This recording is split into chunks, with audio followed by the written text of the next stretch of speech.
Local.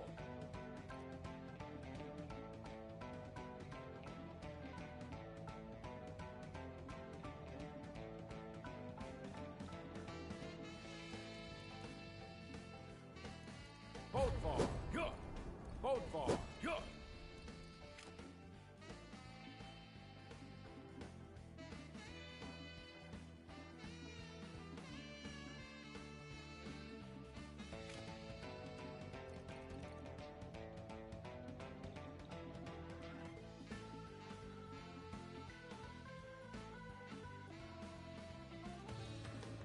Online.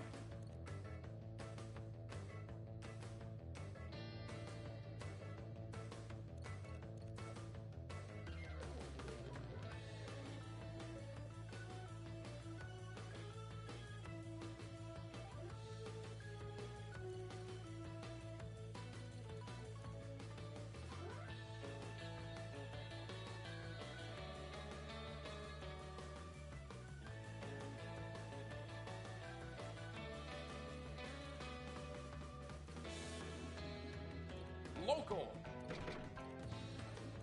Training.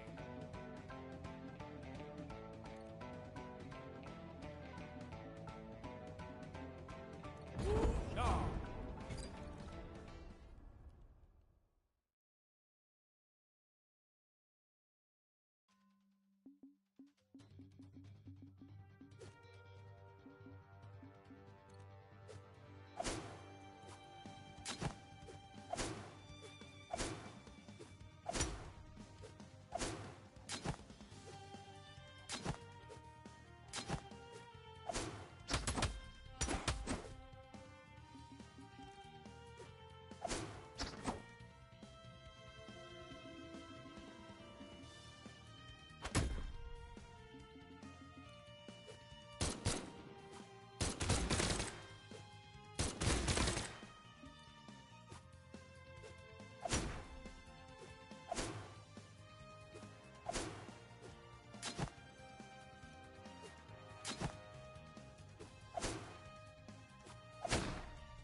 Local.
Nash.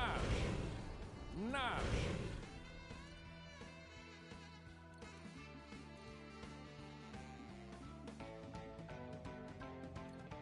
Arcadia. Arcadia.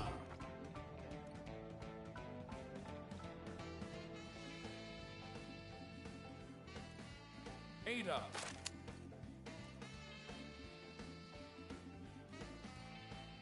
Giro.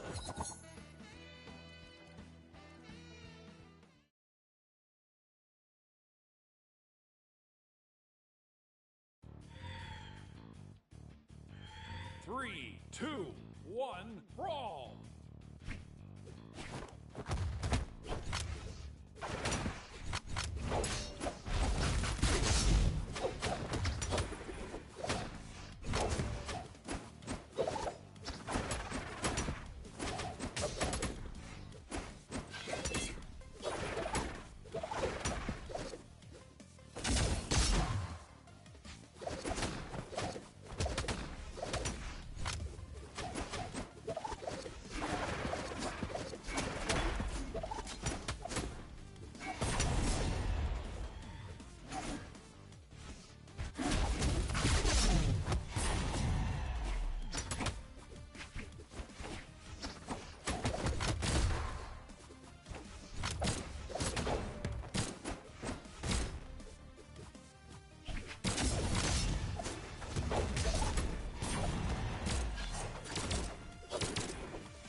My mic was fucking muted that whole time. I'm so upset now. Three, two, Um, one, Before brawl. you asked why I was doing those first things, I saw the changes to blasters, dare, and shit like that, and I was like, oh, I gotta check that out because Spear's pretty busted in the bot world, and I mean, hey, they start going for dare and whiffing, but still hitting. I also wanted to see if they collision. That was like the main thing. I was like, can these can these new grounded versions collide? Yes, they can. Their hitboxes are tiny and terrible, but I mean, the one, not the blasters one. The blasters one is just fine. Blasters one has definitely some good collision, but the other one isn't.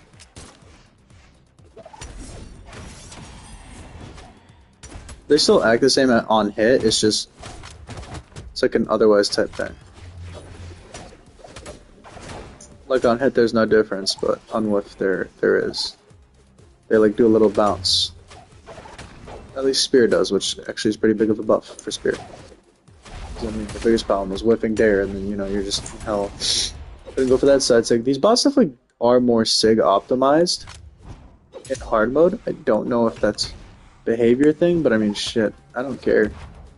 Um, I'm mainly gonna be talking about the new bots because of how aggressive they are. I like seeing this. This is, if you look at the pacing for the other matches, we would probably be, I would say, like, I think it would take like another minute and a half. Or, not my bad. It'd take like another minute and a half for the game to end. But like another half a minute for us to be in a situation where it's like everybody's two stocks. And shit, right now, I mean, Nash doesn't make it, Arcadia doesn't make it, Ada and Jiro are genuinely contending against them. This is new. Um, Straight up last time, just Nash and Arcadia had way too much defense, and since the bots relied like very little on movement, you know.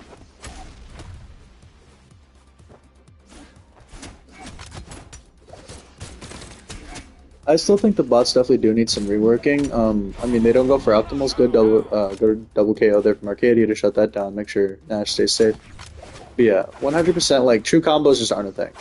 I don't want them to execute it every time, human error and all that. But Jesus Christ, man, like I'm tired of seeing D-Light into Nair, and it's just not even a read. It's just straight up what they go for every time. Oh my God, Arcadia killed herself. That's so rough.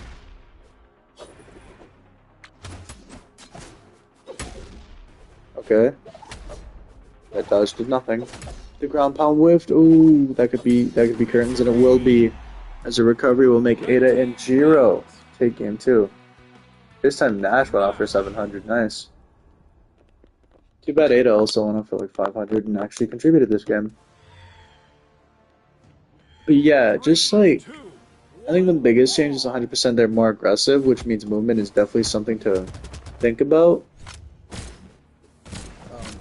I don't think I'm ever going to turn on team damage, which is like that kind of breaks the point. But it's like, I mean, again, this is all shit I have to test now with these more aggressive bots.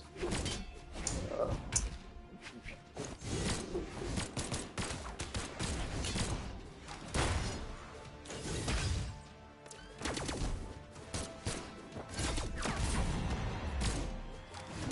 like, if I were to be honest here, ooh, okay.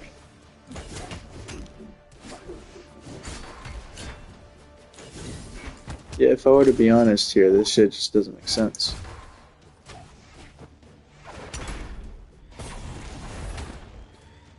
I mean, right now, Ada and Jiro are definitely putting up a fight, which is what I like.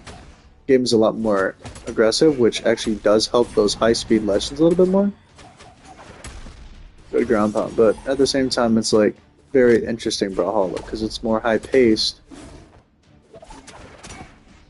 at least than before, from what I remember.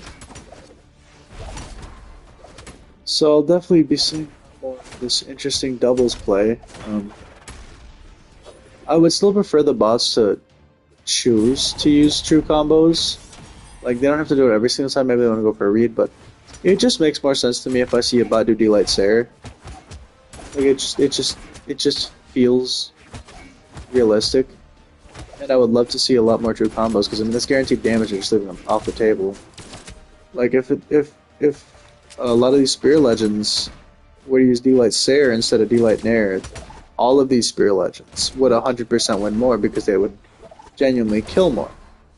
I've seen Nash do D-Light Nair when he could have just done a D-Light Sair for like a win. But, you know, recovery there is crazy. Like, that's not optimal. That's what I'm talking about. I wish the bots would be a lot more like optimal with it. Like a Nair right there, you saw the recovery hit, so if a Nair would have hit, that just wins the fight pretty much. That's something that I dislike, that I don't even think I'm gonna... Damn, good side setup from Arcadia. 2v1 scenario, he's deep red. This is looking like game 3 is gonna be it. With Nash and Arcadia winning, it will be as Nash gets it. Good shit there. Wow, just a very even spread there. Arcadia played really well. It was definitely Jiro's fault this time that they lost. Will we be seeing more of them? Shit, only God knows. So the next team...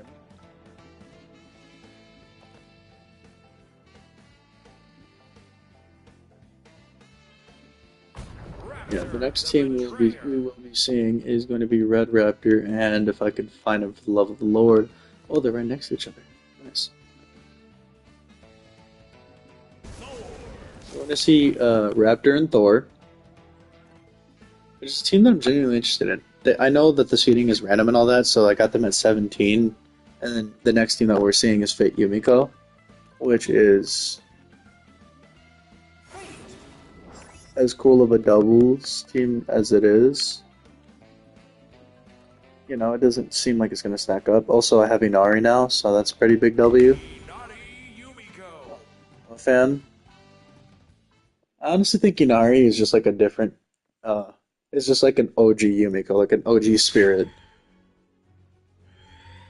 Like she's been possessed like Avatar State Yumiko. That's why I was generally considering to be like, why not just make Inari like a crossover character? That would be really cool to see like 2 Yumikos in tournament. Let me know what you want to see. Good Ensig, I guess. I don't know what the fuck they. I just realized we got double orb coming out from Thor and Raptor potentially. Oh my god, they actually go back on stage to recover! See, normally the bots would just think that their hitbox is actually there, and instead of waiting for the animation, which is what the bots should be programmed to do, is as soon as the animation changes, you know, but it's really whatever.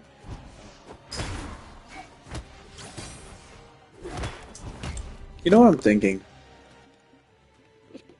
This sounds too loud, I'm sorry. I can hear it on my TV because I broke my headset and it just sounds too loud. Ironically, I broke it playing this game, this godforsaken game. And yeah, there goes Red Raptor as Fate and Yumiko just take a massive 2-stock lead thanks to Red Raptor playing like a dumbass. They could have at least had a slight deficit, but Red Raptor decided to throw that away. That Ensig, though, I mean, right now they're looking to tie it up like instantly. Fate doesn't have enough options. She'll definitely go down. It's going to be 4 stocks to 3. The double orb, maybe they can do something with it. Oh yeah, I forgot about the Sans orb skin. I mean, it's like the only reason I even wanted that Thor skin. Oh, outside of the fact that, you know, Drar, Bodvar, and Drar Thor look pretty sick together. Pretty sure I found out. Oh, good side stick. I'm pretty sure I found out that the that Bodvar skin is called Champion Bodvar or something like that, and it's actually the like the $100 version of Bothalla thing, and I'm not doing that. Also, for anybody who's wondering, college football, I'm down to play it. I'm very much interested. I want to play it, but I'm not sure yet. Like, you know. Like, don't get it twisted, I want to play the game. Good down sig there. I don't know why the audio just died. I mean, no matter what, Thor can die here, but yeah, that Red Raptor death will definitely cost. Going for the weapon is definitely another pressing question that I have, but that Nair will secure. And the weapon starve. The bots do up to weapon starve. That or they tend to gravitate towards a certain weapon. I mean, right now, Thor playing this really, really well. Getting damage, I guess trying to get a slight damage lead for when he kills Yumiko. Still no weapon pickup. I don't get why the bots do this, but if they're closer to the opponent, they refuse to just pick up the weapon. They'll pick it up there though, yeah. mean, right now it's working. Stocks are pretty much, or damage is pretty much even. It just really takes Thor, to fucking kill Yumiko, who's clearly abusing him. And yeah, Fate will secure that. Um, I'm not gonna end that Red sentence. team wins. As yeah, Yumiko was indeed the powerhouse in that one. Raptor the Betrayer. Ironically, I'm pretty sure that's not at all what happened when it was like Nyx Yumiko or whatever the hell that team comp was. Might have been Fate Yumiko. Three, two, No, Yumiko was a liability though. brawl. That's for sure. She was definitely more of a liability last tournament. And this one, I mean, they just don't give a shit about the weapon entirely. I don't know why the bots do this. That's exactly what I'm talking about. Like, they'll pick it up if they're next to it, but if they're not next to it, the bots don't care for the weapon. And it's so upsetting.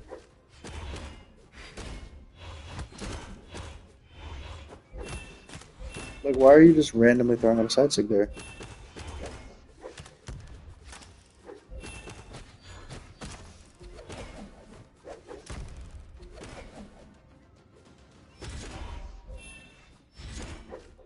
Good on light.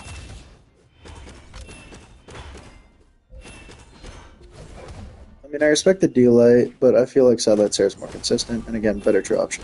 True combo.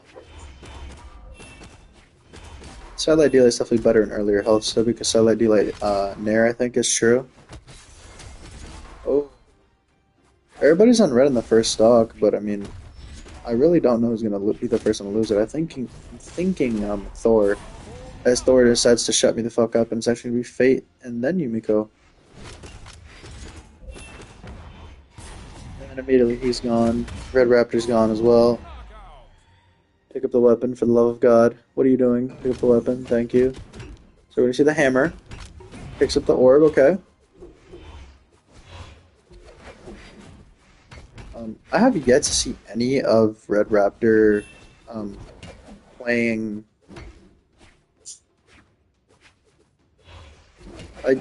What the fuck is it called? Battle boots. I literally haven't seen Betrayer just use boots at all. But I mean, right now he doesn't have to, as right now this orb is definitely working wonders. Good interruption. All right, side air, and that's gonna be that. I mean. Recovery doesn't get the comp off. But he does get the Nair, the recovery to save, and we're going to see even more damage from Red Raptor up at the top. The NC was a little bit too early. Side air from Yumiko. Yeah, these guys are definitely sig heavy. I don't know why, but it's kind of funny. Sidelight D-Light gets the side air on one of them as the dodge came out. The ground pound whiffs. I mean, it's just a hefty lead here as they're definitely trying to take game 2. No doubt, no joke. D-Sig was ambitious. I literally cannot find a reason. Yumiko's gone, and just like that, it's 4 stocks to 1. Probably the worst position to be in. That's going to happen often, is that 4 stock to 1 situation in a 2v1. At least for bots. Usually it comes down like 2 stocks to 1, maybe 3 stocks, but you know. Sometimes there's that 4 stocks to 2, 3 stocks to 2 situation, but usually teams aren't just targeting one player. They're kind of going for a good lead, and that will be the game. And Red Raptor cleaning it up there on the boats that I saw for a millisecond, as he actually had the most damage. Yeah, that orb was putting in work. Yumiko still out playing Fate. No surprise there. I mean, Thor, though, definitely the notable game. He had, what, 5 KOs, 560-ish damage? Really, really good turnaround from the blue team. As I mean, if they want to continue, they're going to need another one of those. Yeah, look at the aura from the freaking characters in blue. Like, they just have the better looking aesthetic. Like, they both look evil. They both look cool. You know, and you see the other side, and it's like they both look kind of clean. They look majestic, essentially. Just the fact that they're in red ruins that. I feel like I should probably switch that next time I see Raptor and them, but you know. I mean, Fate and Yumiko just look majestic, as this game 3 is very much confusing me. Okay, recovery. Reverse there. The Nair. Want to go for another one? I don't know. The down air doesn't take Raptor out just yet. Another down air as he will take Yumiko out.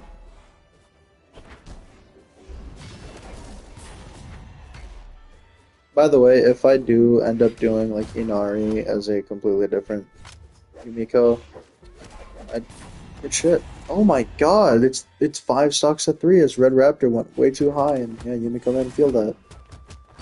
We had him feel the altitude. Oh.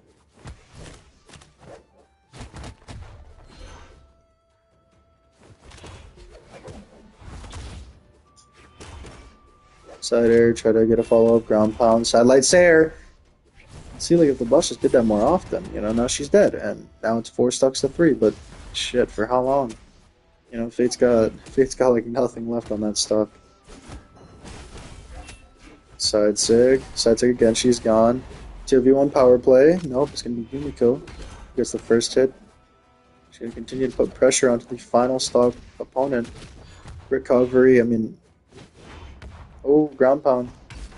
There will almost do it. I mean, both blue team members, as Red Raptor's gonna be the one that's picked up. That's very, very unfortunate. The 2v1 once again. Nair doesn't get the recovery. Recovery into Sidelight Sayer. See how much better they are doing Sidelight Sayer. That side I will definitely take it, and it's 3 stocks to 1. I mean, this 2v1 is rough. It's just rough. No Scooby. See, right there, realistically, a person's going for that weapon. But, you know, also realistically, 2 players are not full stacking 1. And you'll just have to play this weaponless. He just needs to take out Yumiko. Again, that's like the theme here.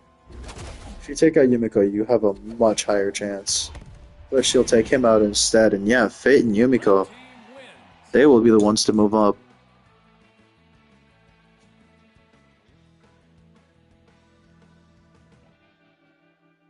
This one's on Raptor. I don't really have anything else to say. Not like Fate did too much better, you know. She contributed for sure a lot more, but it's not like it was a crazy game from either of those two. They were definitely both playing bad, to put it kindly. Oh my god, I forgot that I did this. Yeah, so after a very underwhelming set from you know, the team that was Moronics, we now have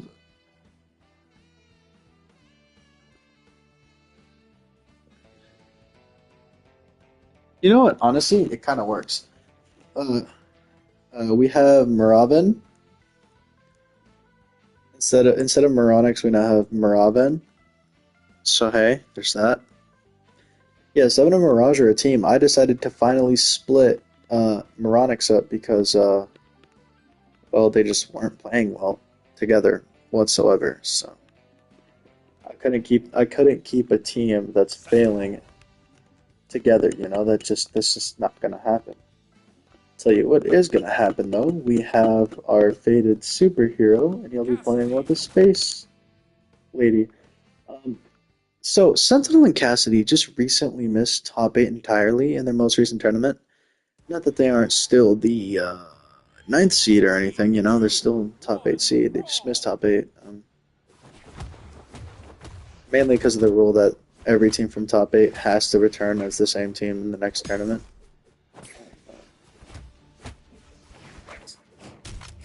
But, yeah, and all, damn, with the fucking ground pounds from Sentinel, bro, he's going in with them. Outsider, yeah. The double whammy, if you don't know, is 2 hammers, is definitely dangerous. So we see Seven finally pick up a weapon, and she's just dead. Then Mirage is also just gone. Early spear, but the 2v1 power play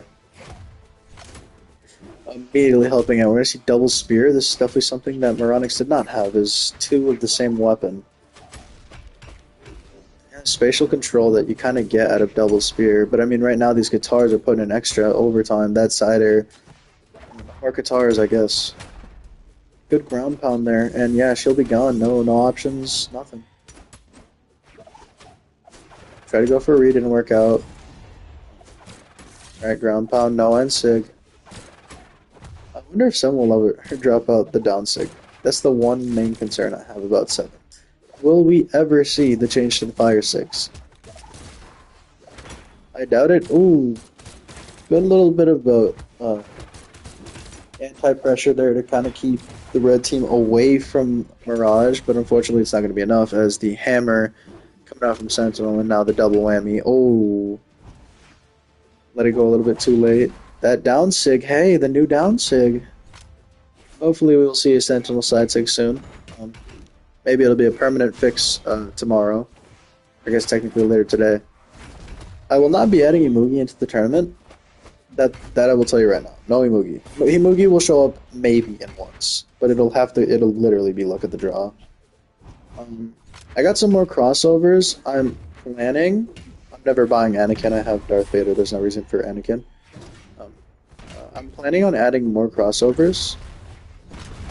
Eventually, I am thinking about doing like if I get enough of the crossovers, I'm not gonna go for any repeats. So like I'm not getting Tai Lung and Daimyo.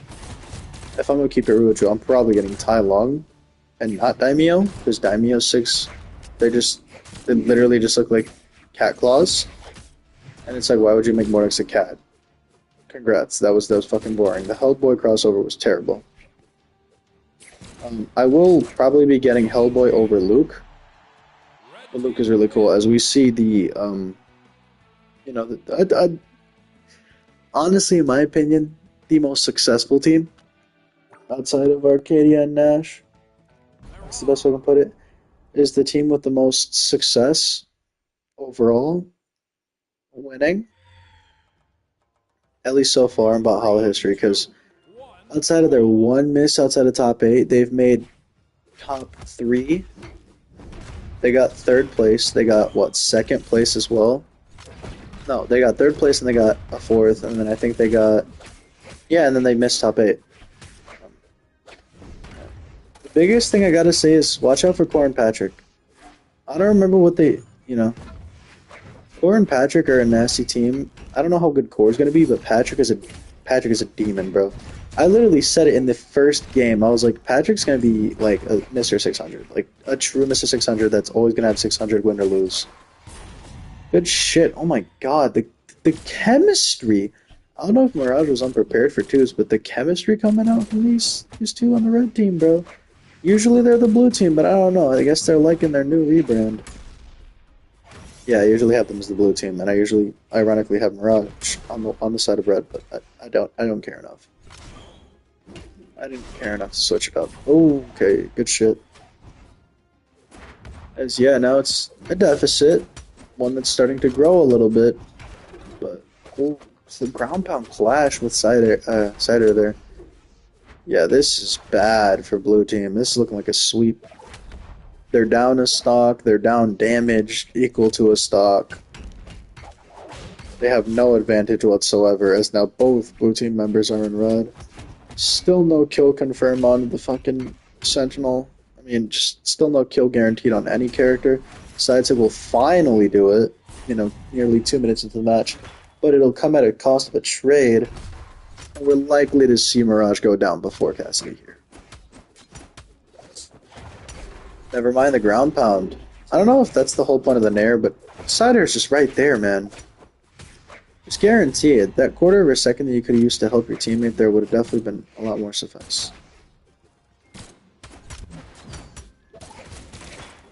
Recovery, I respect it. Oh my god, 7. Nair. Definitely a little more aerial combat, which is more realistic to how Brawlhalla actually is. If Cassidy goes here, Loki, they have a chance, but I guess they're focusing Sentinel because he has more stocks.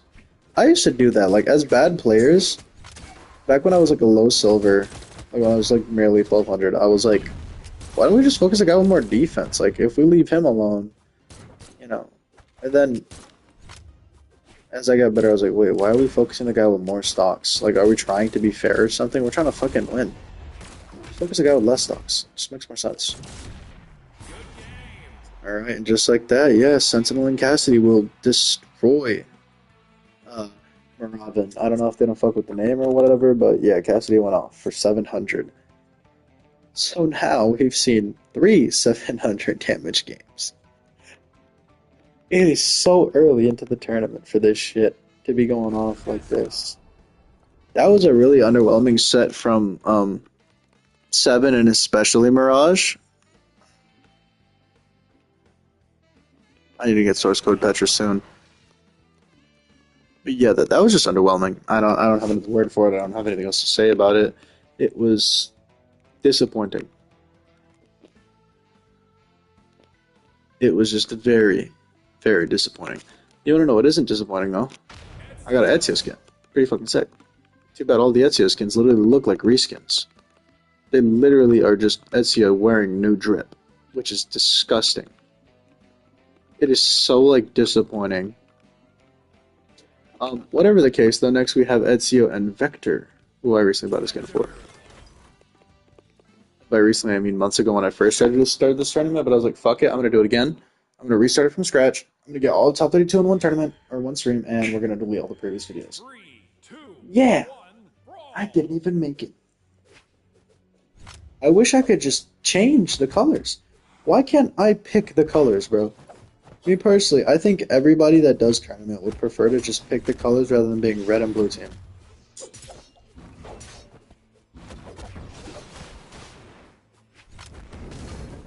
I would also stream on Twitch if it didn't mean I had to fucking manually save every stream. That shit is so stupid.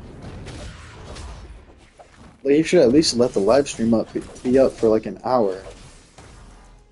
You know? Shit just makes math.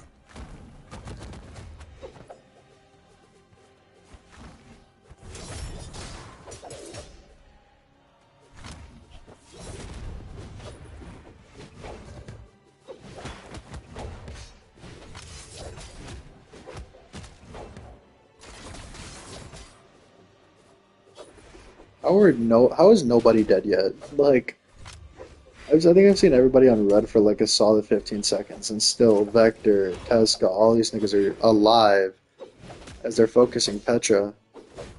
Never mind, they're just trying to get a kill. And the downside will finally do it as Vector finds a KO on the Tesca, and then soon he'll get the Nair onto Petra. I didn't even realize that I did that. Tesca Petra. Testra. Pesca. I like that. Pesca. If you don't know, if it were an S, pesca would mean two fish. Or it actually means fish. Just go fish. Oh yeah, two fish. Never mind. Yeah. It'd be two fish in Spanish, and I fuck with that. Because when you're playing Gauntlets, it look, it feels like you're fishing for the Nair read. Feels like you just want to send them off stage and then from there just fish for the KO early. Jesus, stalker some shit. Oh. Oh. Oh. We're back in this situation. This is incredibly even, and I'm a fan of it, but at the same time, why? I don't understand how Double Gauntlets in 2024 is struggling against a team with literally none of the same six, or same weapons. Oh, also, why did he side sig off stage? There we go, and just like that, it's an even game. Completely even, dead even. And they're getting a lead onto Tesca, but Tesca quickly turning that around on Vector, who is the only Lance character I actually really, really like. Tesca's gone. Yeah, no, Tesca is quite literally, or not Tesca, Vector is quite literally the only Lance character I respect. Not because he's not played, but because I fuck with his SIGs so much. They're so niche, they're so fun to use, and they feel like when you hit them, they're actually something there. Exhausted, recovery, respect, and the down 6. See, like, it's, you're not expecting that, but it works, you know? And Ezio and Vector will be the ones to move, as Vector has that really, really good early game. I mean, Tesca and Petra both played well, just, you know, I don't know, Tesca needs to do a little bit more, I guess. As that's really the only input I can put. That's really all I can say about that one. That was a very simple match. Just, you know, simple, dimple. And the lie, just, and I'm not kidding when I say this. Just getting from top 32 to top 24 is like, I think it's a total of 6 hours. Because I'm not doing like only the winner's side and then the loser's side is somebody else doing it. No, I have to do every single match on stream by myself. I don't have anybody to go in there and cut it in half and be like, Alright, so these are the loser sets, you know. If there's anything interesting, you know, you mind sharing it to me, or if there's like a really good set going on. And I'm not gonna do coin flips in the middle of fucking losers, because like realistically, what if the coin flip decides that the team that would in a match get shit on is the team that wins? I mean, right now, thanks to the aggression of the bots, anything's possible. So I'm a fan, but at the same time, let's keep it a little bit more real.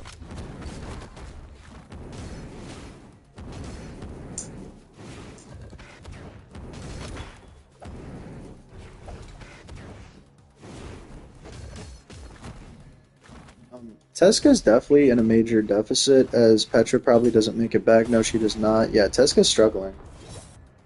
He's trying to find something, but I mean, one sword is sword. Don't care what legend it is. Ezio, sword, fucking Sidra, sword, doesn't matter. Sword is sword. People complain about boots. Sword is the real cringe. Sword is the one weapon that I genuinely find the most annoying right now. Oh, wait, no, Lance. I will shit on Axe forever because it's just always been good, but no, Lance and Sword. That's right, Roland is my biggest opponent. Not Ilgrim, not Artemis, Roland. Roland is the character I will always hate facing. Because high defense, and he's got both Sword and Lance. And it's just like, Lance right now is stupid. Nerf Lance. For the love of God, Nerf Lance. I enjoyed the era of 2022 where string heavy weapons were the meta. Because albeit it was just get one read, you win the game, you win the stock, it was still cool. I mean, right now, Teska's gone, so hey. I guess that's something. I remember Boots having like 4-hit true combos when it came out. That was fucking stupid. It was like side light, D light, no wait, it was D light, Sarah, side light, D light or some shit. I don't remember. It was stupid. No, D light, Sarah, D light, Sarah. Like you hold in, it was just straight up true. Which is crazy. Down to glyphs.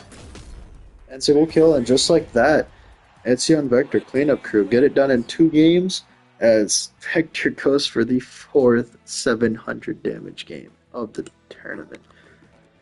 I think I've seen like 2 600s. One from Ada and one from Thor. I don't know what to say. What I will say is Ragnar is the GOAT. I am currently watching for the first time because I don't like watching tournament on stream. Because usually when they happen, I'm like fucking busy. So, or I'm working, which is like the biggest turnoff. So I don't get to see all the good early sets where all like the decent pros are. So I'm seeing Udegok play fucking Ragnar, and I'm just hype as shit, even though he lost. Him killing that Chun-Li was so amazing. I was glazing it for the rest of the night. I was so happy about it. Because I hate, like, the 2 of the 3, like, earliest. Like, Val and Wushang, I fucking hate them. Because Wushang's always just really strong, and Val's always a solid pick no matter what. At one point, she was broken. Like, literally the best character in Brawlhalla, no conversation. I think the new Dash is cringe, and I'm not a fan of it, but at the same time, I can't completely hate it. It's just backdash I hate. Regular dash is fine. If they remove backdash from the game, I think everybody would be happy. Because backdash is just dumb. Yeah, next we have Queen Nai and Reno. That's right. I broke up Queen Nai and Lin Fei as well because they, I mean, back-to-back shit performances is crazy. You know, you were great at one point, but not anymore. And it feels to me like Queen Nai was like, I'm a pair up with Reno, you know? Completely new style of Brawlhalla, but I mean, Reno was outperforming Wushang, so hey, not the worst pick. I mean, you know, when it was Reno Rano or Reno Shang, whatever, terrible, terrible team. Um, I don't know if she's even in here, but if Lin Fei's paired up with somebody, I'm pretty sure it'd be like Azoth or something obscure like that, you know? But yeah, Ragnar and Dusk, the goats, unfortunately haven't won a tournament, but I'm waiting, bro. I'm waiting. They barely lost. They barely lost. Winners semifinals last Three, time. two, You know, one, three brawl. two. They could win the whole tournament. They have the potential for it. I think they could upset National Arcadia if they ever face. And thanks to the fact that they lost in fifth again, Ragnar and Dusk I think are exactly fifth on my list. Yes, they are.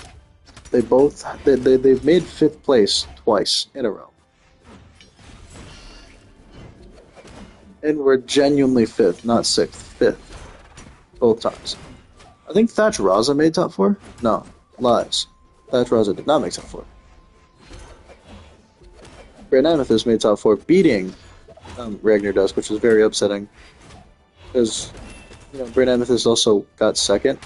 And I said it too. Like I genuinely said it. If Bryn didn't SD the way that she did, like she just started selling in game five against what was it, Senon Cassidy, I think that they would have won the whole tournament. I think National Arcadia would have only had one championship.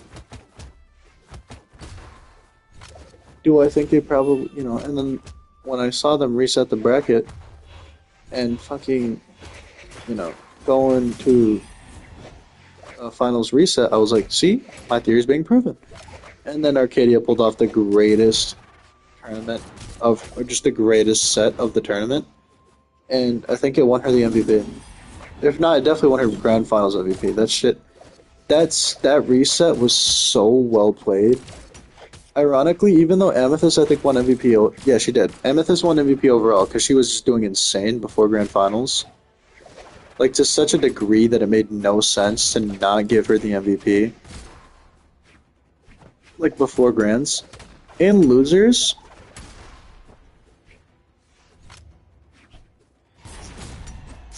Like in grand finals, even after the reset, like Bryn was just going off, man. Before the reset, she 3-0, 3-zip, sweep, whatever, right, man? But she did it so freaking well. She played it so insane. It was like constant fives to 600, which is it's nothing compared to like Queen Nai or something. But Queen Nai when she fucking got second place was a mythical creature. As right now, I mean, red team's currently beating out Ragnar Dusk. So hey, they're doing something right.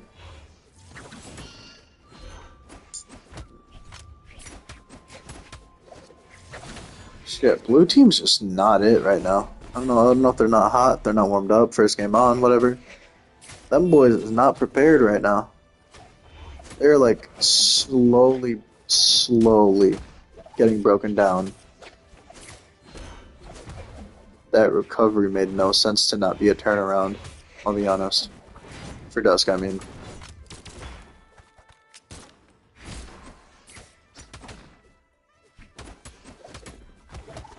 I mean, let's say hypothetically they win this game one, really, really well, which 100% will not happen now that it's 3-1, and yeah, I mean, Reno's just going to guarantee that. Team Um, wins. I wonder what they were going to do next game, because these are two heavy, explosive players versus two really Ragnar. team consistent players. I mean, Ragnar and Dusk, their team completely is about being more synergized and being more aggressive that way, whereas Reno Three, and two, Nye are just one, brawl. 100,000% consistent just damage. So working as a team team, it's about just putting out damage. They don't care about nothing else but giving your opponent a 500 damage game. And since they both do that consistently, neither of them really gets to 600. But right now, we're not going heavy aggressive, as yeah, they hold a slight lead over the blue team. Ground pound there, ground pound. Uh, some big damage coming onto a Dusk, as now both blue team members are orange. Queen Nai is now definitely orange. Ragnar's gonna have to tank a little bit more for this to work out, but yeah, that N6 is gonna guarantee. I mean, Reno's just playing perfect support right now. As yeah, Queen Nai decides to beat the tank, the head of the snake, whatever you want to say. Yeah, we see Dusk finally pick up that weapon, and oh, he went for a read, didn't work out. Ground pound, interesting. Still no ground pound, interesting. One for the recovery, so they want to get Nai out first. which is interesting. I think that they want Queen Nai out overall first because it leaves more opportunity for this teamwork. One thing that I will say about the boss that is very disappointing. Alright, there we go. Is team combos are nowhere near as common. Like you won't see like end light into end light or some like just random shit. Like you won't see that anymore. That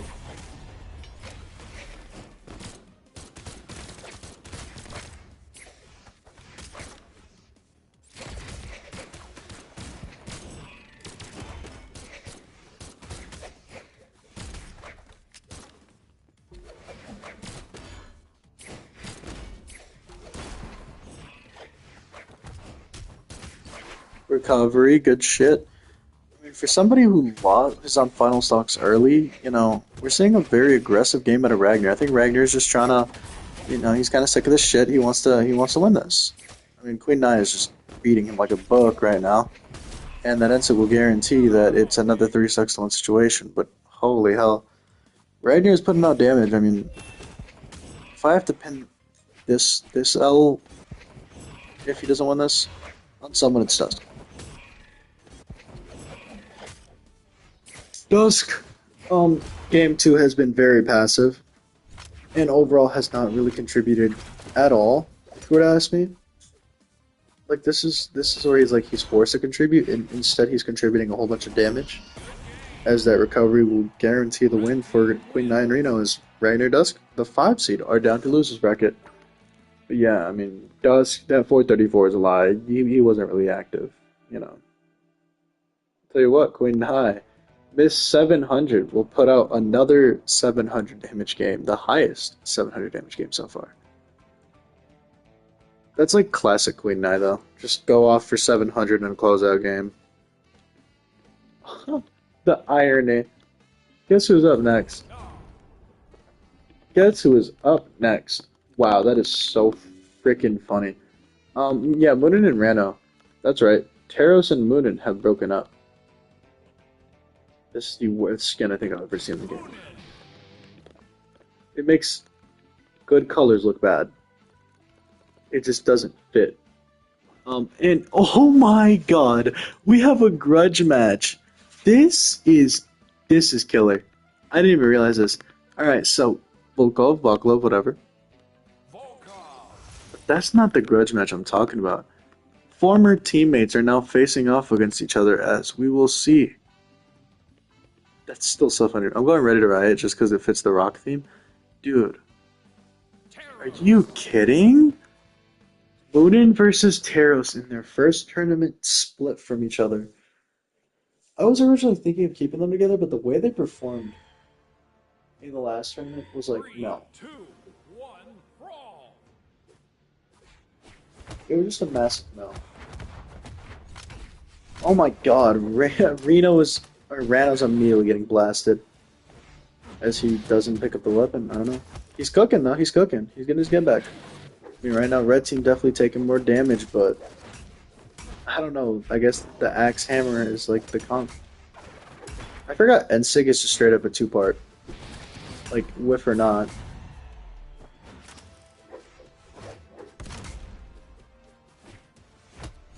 Right now, though, definitely the powerhouse team of Taros and Volkov is working. Volkov is somebody who's seasoned, has a top 12 appearance, has a 9th place with Orion, just missed, I think, top 8 again last tournament. If not, he just missed top 12. But yeah, I'm pretty sure Volkov has made like top 12 twice now. Which is really, really good for bro, because he's done really good overall.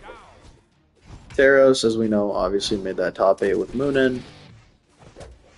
This is at the height of both of their careers, funny enough, because Moonin was like also really good in 2, she got 5th. Whereas Taros, he won the whole once tournament. So, yeah, that was pretty funny. That was pretty funny to me. Good side sig, okay. Yeah, no, Rano is a bum. Rano is the Val of 2's world, as he makes it in. God knows how, but he loses the first round. don't know, I guess Moonin decided that it was time. I think Moonin didn't want to break up, honestly. I think this was like a last second, you know, this is like a, this team broke. What the hell? This is like a, listen, everybody else is see how they want to just try this out, see if it works. If not, we split up type thing. As that Nair will definitely do some numbers. I mean, yeah, it's just not it, man. Rano is a fraud in the 2v2 space. And I don't think I've seen Rano once in any of the 4-1s tournaments, so. Not like there's much going on for bro there either. I love seeing twos. Twos is like my favorite mode. I wish Experience and Made would have stayed together, but Made just, I don't know if Made quit the game or what, but I haven't seen Made at all. Go with Ground Pound. I genuinely just straight up think that Made just either quit the game entirely or just sucks too much with whatever new teammate he has to continue. As we see Volkov and Teros take game number 1. Volkov, the 6th 700 damage game. Hey, 600 damage game from Moonin, but Wushan, Rano, do something. Please. My homie, please do something. So, yeah. 3, 2, In its simplest form, but very, very simply, Rano sucks. Rano sucks at 2v2. And I haven't seen him once in once. So, if that's saying anything, Rano just fucking sucks wholeheartedly.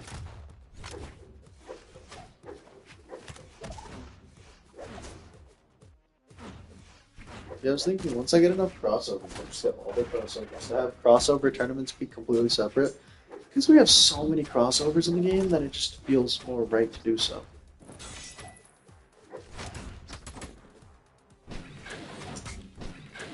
It really just does. I don't know how to put it.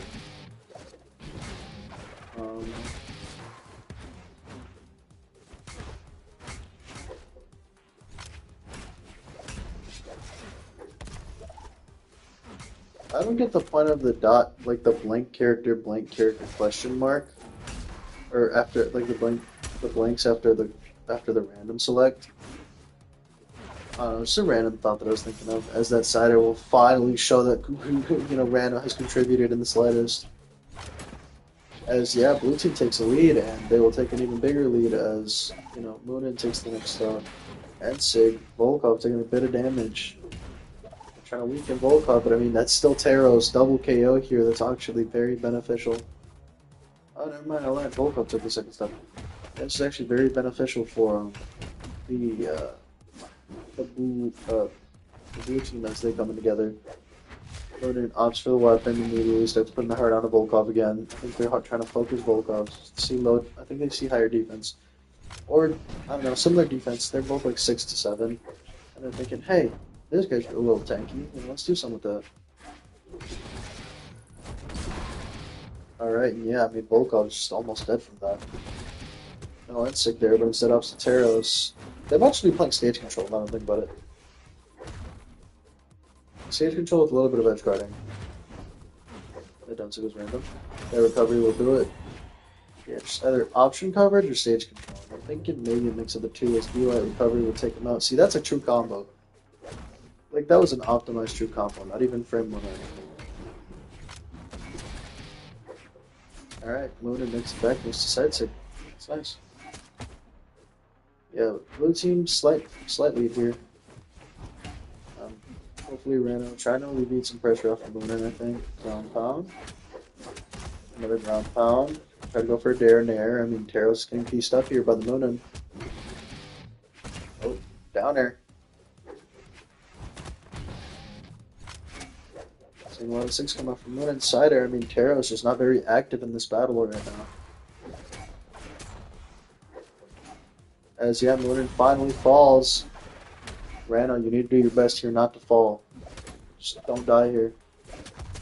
Massive lead for the blue team, as we're starting to see that KO percent onto Volkov. Ironically, he might be the first to fall for red team. That would be really unfortunate, and he will be, as I called it. Rano takes him, and yeah, there just isn't enough options for Taros to essentially come back. And yeah, Volkov and Taros. Holy shit. Moonin with the first 800 damage game.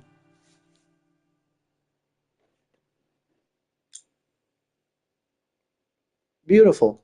Just beautiful. Beautiful, beautiful, beautiful, beautiful. Right. Um, that's just a masterclass. I mean, sure, she only took 3 stocks, but that's just a masterclass. 850 damage is insane. Especially when you see that the worst performer was indeed Volkov in this one.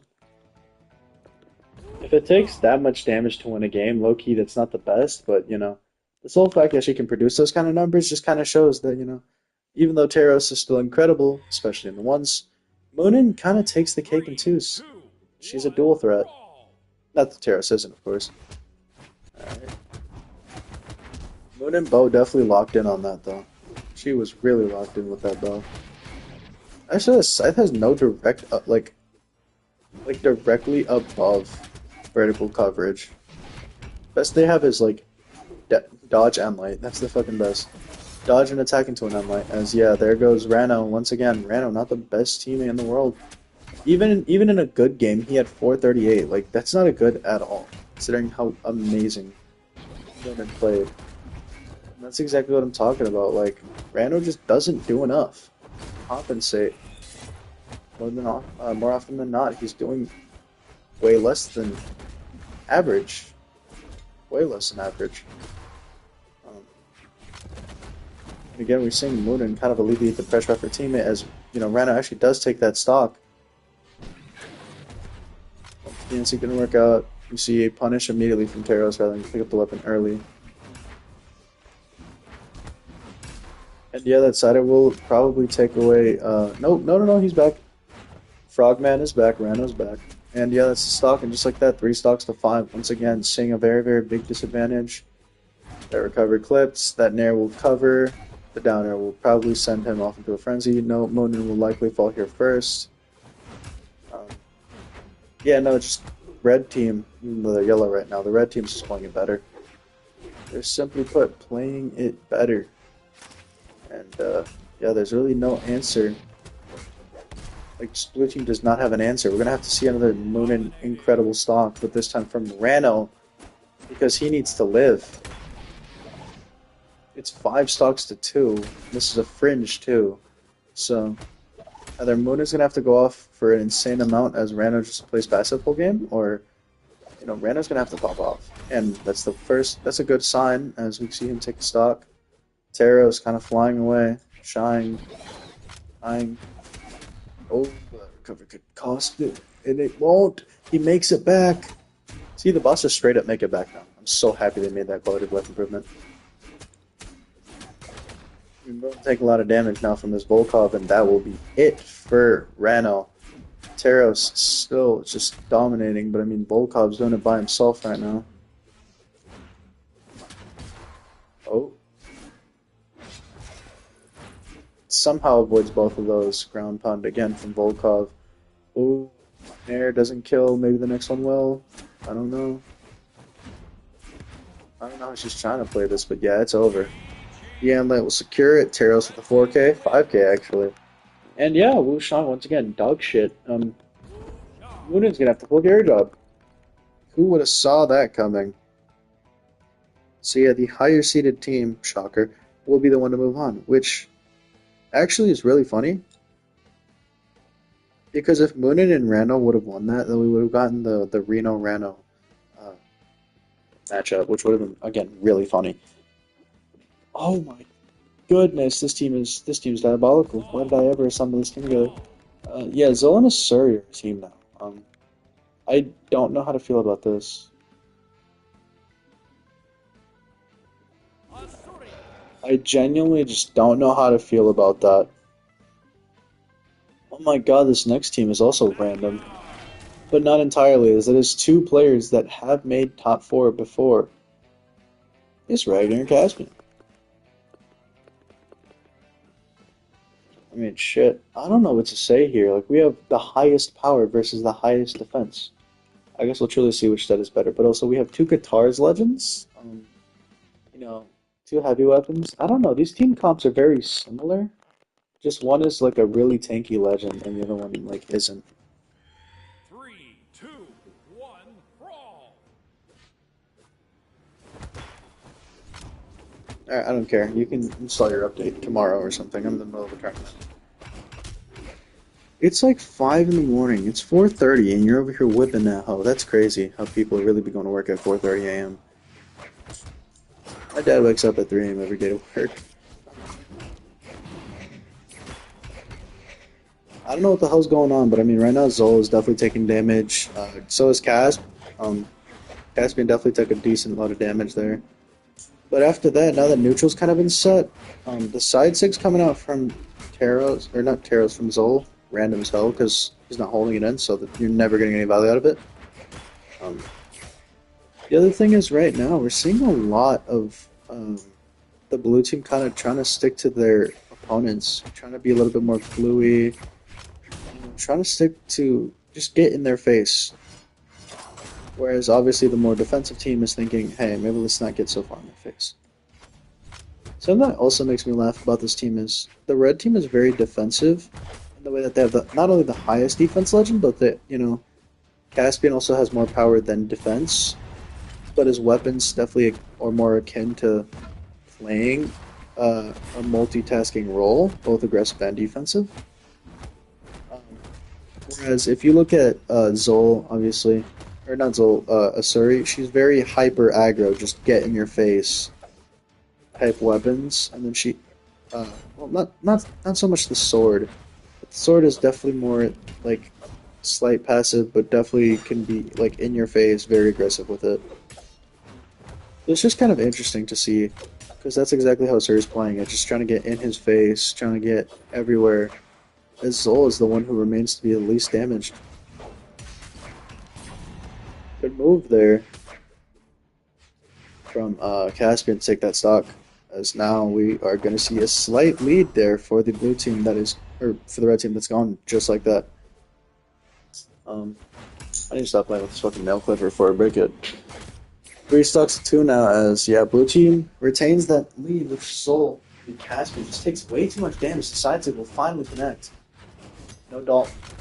Just a lot of insanely bad damage. It's just gone. Now, this legend has the defense for it, but the fact that he has to KO the highest power legend twice is definitely a threat. Oh, you almost got it there. I don't know how that didn't kill.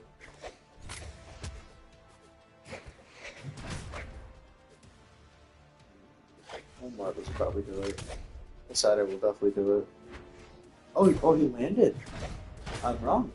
I was wrong. I didn't know he landed. I think they're trying to find a pitching blow. Decider will not do it, but no, the ground pound recovery. Oh my god, Asuri pulling out an OG as she has a near 700 damage game. I'm pretty sure that we saw absolutely nothing from that Caspian. But yeah, it's game 2. Solo Asuri up 1-0. Solo Asuri. Three, two, I mean, one. in a series defense, she made top 8 the first tournament, so this isn't the craziest comp either. Because Zol won that tournament. Zol won the very first series tournament on stream, I'm pretty sure. Pretty sure all of the 2 tournaments were on stream.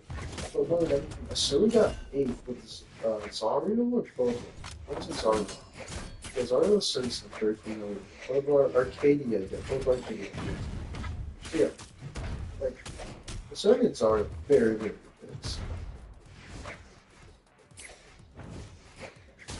Ironically enough, Assyria was much worse than Zariel later on in the game, which tends to happen with Pixar's legends. I haven't seen it happen with Caspian because he hasn't really gone far enough for it to start showing slowdown. I guess this tournament he started much slow, so most definitely negative. Maybe he was less prepared, maybe he was just not ready, whatever the case. I don't care if the blue team will be the one to start off with a deficit. I'm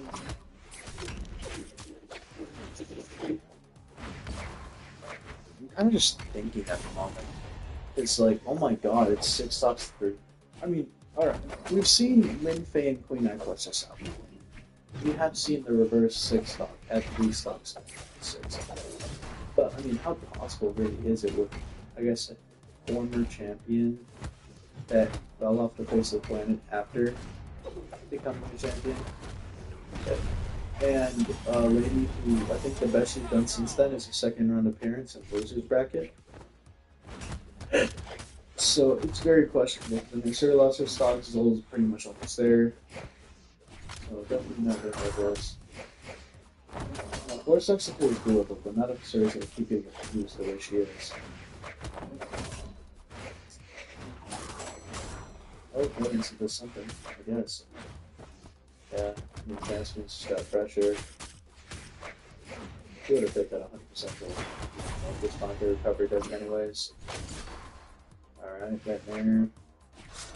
Just finally killing blow, Nair. Trick later again, unsick whips. And the starting point. So the passive with Magyar goes up there and takes it himself. 1-1 in the favor of the red team as instead of the 700 here that we saw from Missouri, now it's going to be Magyar with 640. And Caspian finally doing league average. Finally hitting the very simplistic mark of 450. So I guess he's improving. Maybe need a little second one. Maybe not lose this place though. He's playing very team-oriented basketball. Caspian is going off, but he's team-oriented plays, so I'm not too far off. It's always so bad. I've never seen playing Caspian face off people with one really cheeky set that happened in 100% chance. Caspian's favorite. I love it. Alright.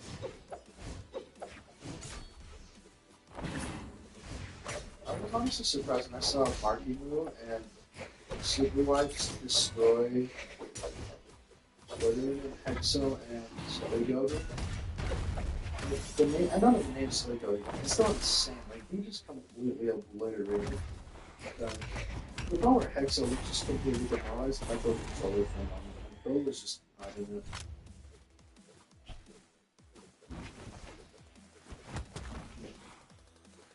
5 stocks to 4. Oh, recovery. Can set up ground pound. That might just be it. Oh, but the second one will have to guarantee and just like that. Blue team is down 2 stocks. Blue team is not looking so hot anymore. The red team is actually the one in favor. Oh. Stole the homies teammate.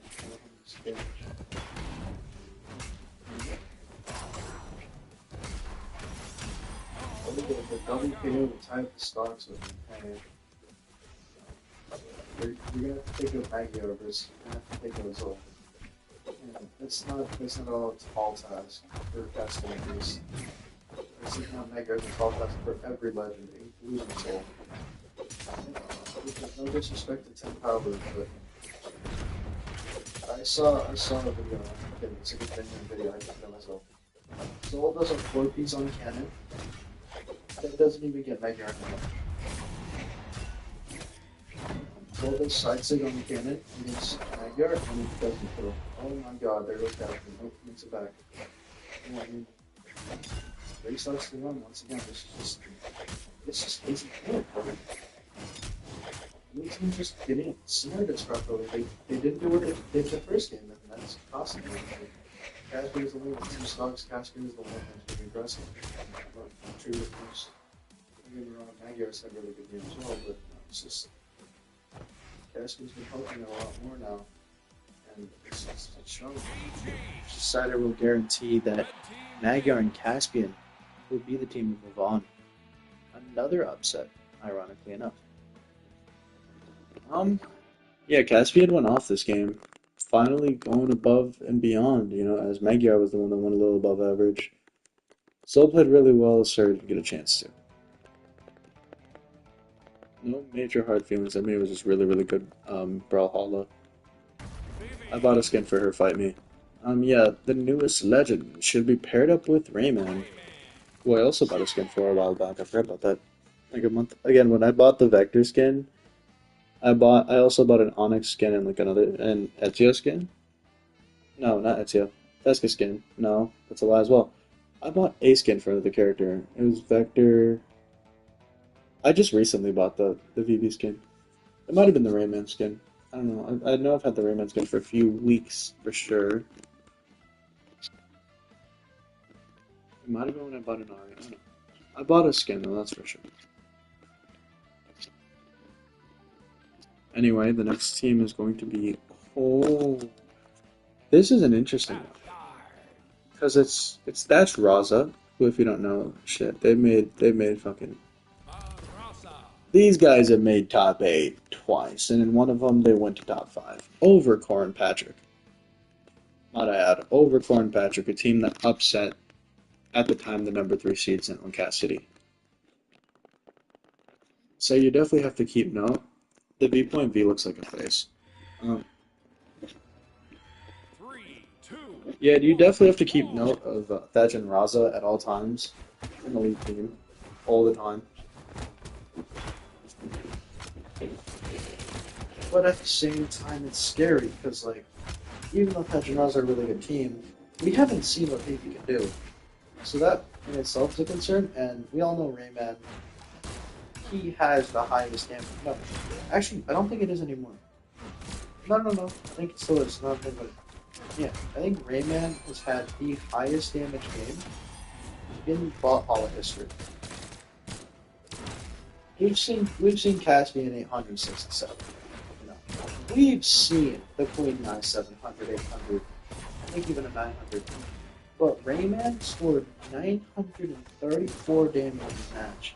His first match of the tournament, barely losing. Well, Thatch's team put at 200 damage. Barely losing, pretty much mostly a 1v2. And, I mean, it was just consistent. You know, I don't know what to say, but it was just consistent pressure. It was like constant proof that the best team in Brawlhalla was the best player. The standalone player was like Rayman. I mean, Rayman, after that performance, hasn't done anywhere near as good, but he's always done high damage games. He was one of the consistent 600 damage players, along with Exup, along with Patrick, Terrace, all done. Fun fact, I've only seen Patrick score under 500 twice. They were both against Thatch and Barraza. Just to show how, like, strong this team is.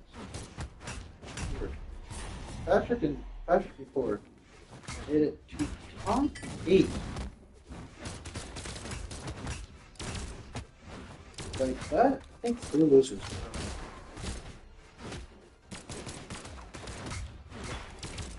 There's just a lot of shit. Right now, though, I mean, it's Ty Stock's damage nowhere near the same. And you see that side of it there. And it takes us to the decider from either weapon, pretty much. But the recovery will be instant, and yeah, that draws them. Like I said, they take game 1. As Thatch produces, not the crazy numbers he did last tournament, but he produces. Vivi did good, Rayman, I mean, they all did good. They all did good, but I mean, Barraza 656 5 stocks. He did great. Barraza was just ahead of the pack. There's no way. 2, 1, There's no way they grew back this fast. Holy shit.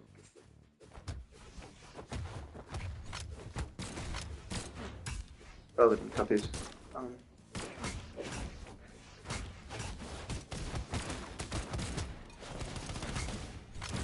Vivi down sigging her father and mother, apparently. I don't know. Isn't Vivi like a special agent undercover or something? It was like Brazilian, which explains her name and her moves, sig kit, books, etc.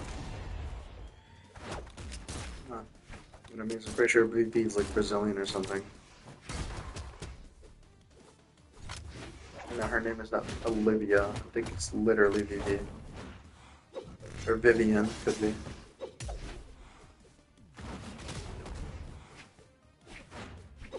Ow, holy shit, the hair is long as fuck.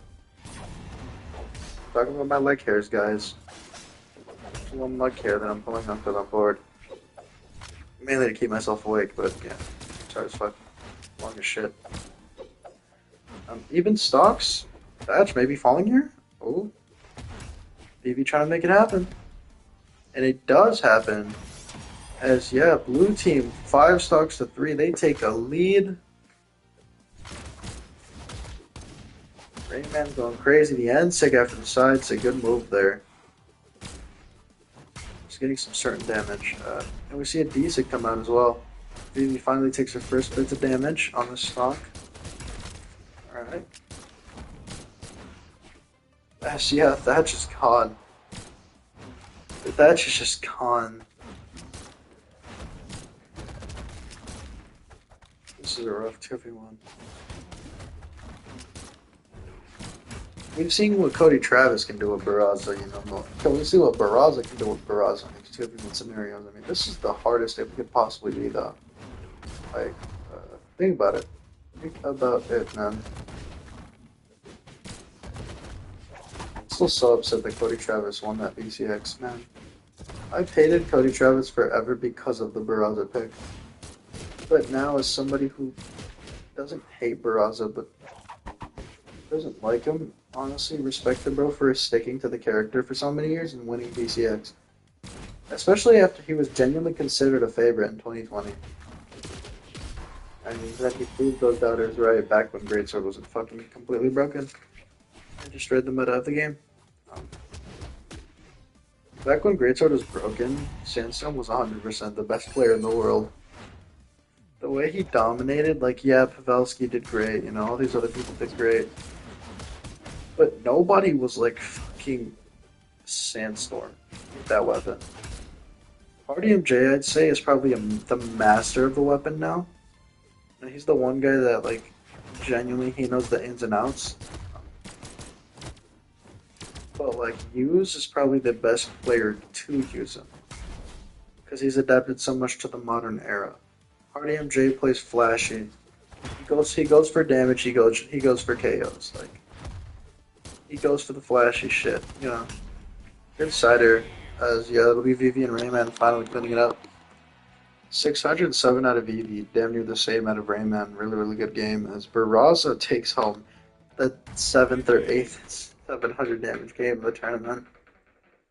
And we're like, what, 5-6 sets in? 1, 2, 3, 4, 5, 6, 7, 8 sets in. I lied. Pretty much every set except for like one has had a player with 700 damage game in it.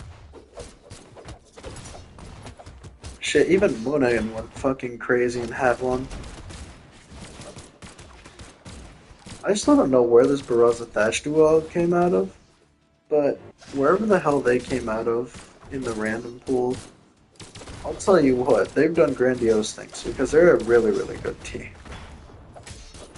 Right now, Vivi, though, showing off that she's a really good bro. I mean, not this game. This game, Blue Team's getting booed on. But, you know, last game she was showing that she definitely can, you know, become something. In the 2 space, she can become something.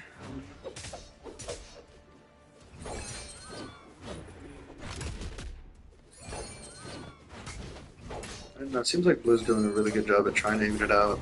Thatch, though, fending off Rayman completely well. God, I hate Sword. I was so happy when Taros won over fucking Citra. I was just like, man, how cringe would it to be to see Sword win a tournament? And it almost happened. It almost happened the very first tournament with Jaehyun, but, you know, it's different. You know, Jaehyun has great Sword. Jaehyun sucks. Like, he's a fraud, you know. That was one of his 2 great tournaments after they didn't do shit. Red team is completely dominating as Thatch just doesn't get hit. Like, Thatch just proceeds to not get hit. With that down sig, that's ambitious, but respect so much. He sig whiffs, but Downer almost set her up into it. Yeah, even though Thatch should be dead, he's not gonna die before Vivi. The man has taken 5 stocks. Thatch just got a berserk. Bro, Thatch just got a fucking berserk in Bothalla tournament. Vivi died completely before Thatch lost a stock. Bro! No way. Oh my fucking god. Okay. So Barelza robbed Thatch of the 6K, which would have been insane. Rayman and Vivi both lost the game before Thatch could lose a stock.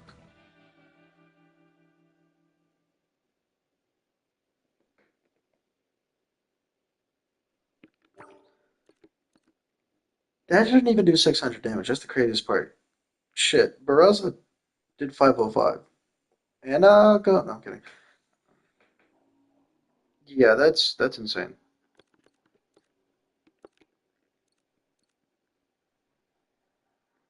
And it's crazy because there was no team damage. Oh, wait, there never is. I'm stupid. Um, wow. Vivi got dog shit on. Rayman played bad. Thatch went fucking off to end that set. Props to Brody for being a demon. Um,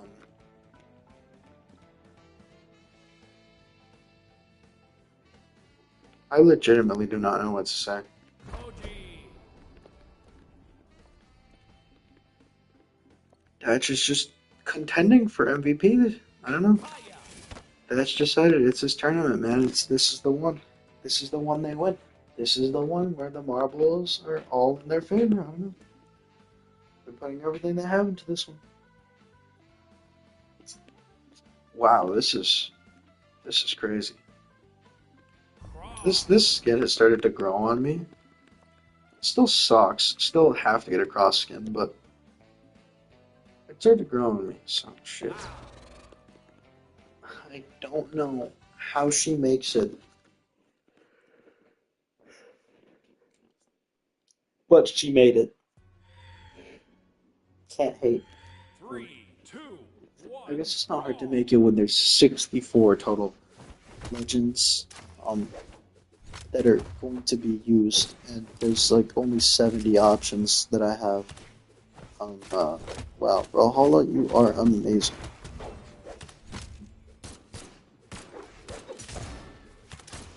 So Cross and Val, I wonder how this team will work out, because, yeah, Val's a D1 fraud, somebody who can potentially look like she's going to do well in a game, and in that same game throw it away. I don't know, Dust completely destroyed her.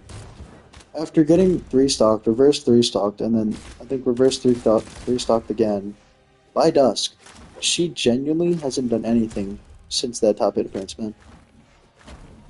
And honestly, I wouldn't even, like, hate her for it. That shit was, like, legendary Dusk activities. Like, that shit just is unbelievable. Insane, like, Brawlhalla Gaming. As, yeah, Kaya and Koji just continue to be this double bow, menacing, like, diabolical team. And I'm just here for it. I'm thinking of buying the Aurora Kaya skin because it's got the most aura, no pun intended. Like, I literally just fuck with that skin so hard. The weapons for it were the only reason I didn't pick it, and then Alpha and Kaya came out for free, and I was like, fuck it, see, I made the right decision. As, yeah, Cross gets that 2K. I don't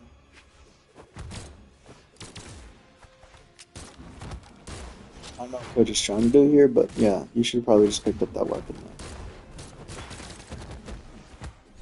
Picks up the weapon because he had no options. Kaya still weaponless. Finally picks up that bow again. Ground down. Okay. Wait a minute. Recovery? Nope. I think the first time I beat a Chosen bot, I had to be super passive and play it. I had to be fucking really, really passive against a Chosen bot. I think it was a Surrey versus Onyx in once. Like, I was just being super duper passive. Yeah, red team actually completely turns this around after an early down 2 stocks deficit, you know? Val playing, but oh my god, Val does claim it. Wow, Val just went the fuck off. And yeah, Koji's stuck in 1v2.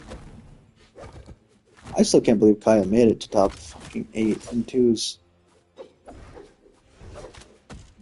She was always bad. With Jaeyoon, she'd never amounted to anything. 2 tournaments. No, 1 tournament Kaya Jaeyoon, and then another one, I don't remember, but didn't go out well. teams up with Koji makes it all the way to top three. And if it wasn't for the fact that it was Brennan Amethyst, absolute powerhouse demon team, you know, that just fourth and second place, not replacements. Red team wins. Our ninth. 9 sets. This is our ninth. This is another one. I mean, everybody played really good. Ironically, outside of Cross, everybody had similar stats. That is insane, man. Outside of Cross, everybody had similar fucking stats. They did around 500. They took around 500. Of course, Koji took most of the beating since he was in the 1v2 for longer. But it's like, man, what? Everybody else did 500. Cross was just the deal breaker. Cross went above and beyond. 200 more than everybody else. Except for Kaya. Kaya was 198. That's insane. Cross and Val. So far showing promise. Because of Cross, not because of Val. Let me state that now. Don't get me wrong, a Val 500 damage game in any mode is really, really good. But, crazy. Just crazy. As right now I'm watching Kaya Bo versus Cross Blasters in the air, because Koji and Val refuse to face each other for some reason, as now we see a sword mirror, one that Koji is very confident taking over Val. I mean, who wouldn't? Val, though, trying to lead against Kaya, and it's kind of working. Oh, he gets hit by the second shit, and he doesn't have options. Koji does not make it back. Kaya doesn't either because of that perfectly spaced recovery by Cross. And yeah, just like that, I mean, Red Team, another lead. There goes Cross. It's like 5 a.m. already. 4:56, right there. We're right there to it.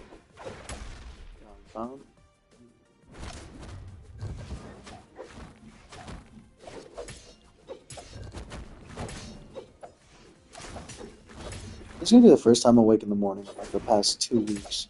I've been waking up at like 12 and later for like the past week and a half, and it has been bad. If I make it to 6 a.m., I'll be proud of myself. I'm gonna force myself to like stay up as long as possible. I'll try to do losers as well. The plan is to just at least make it through losers, make it through winners of round 1, and then just do as much of round 2 as I can before passing the fuck out. Oh my god. Oh my god, there goes Koji. And the lead is getting bigger for the red team. Downtown. The reverse and sick shit. Okay, oh my god. Kaya, just make it to the ground. And say good save. Kaya, touch the ground, Kaya. Kaya's gone. He's not gone.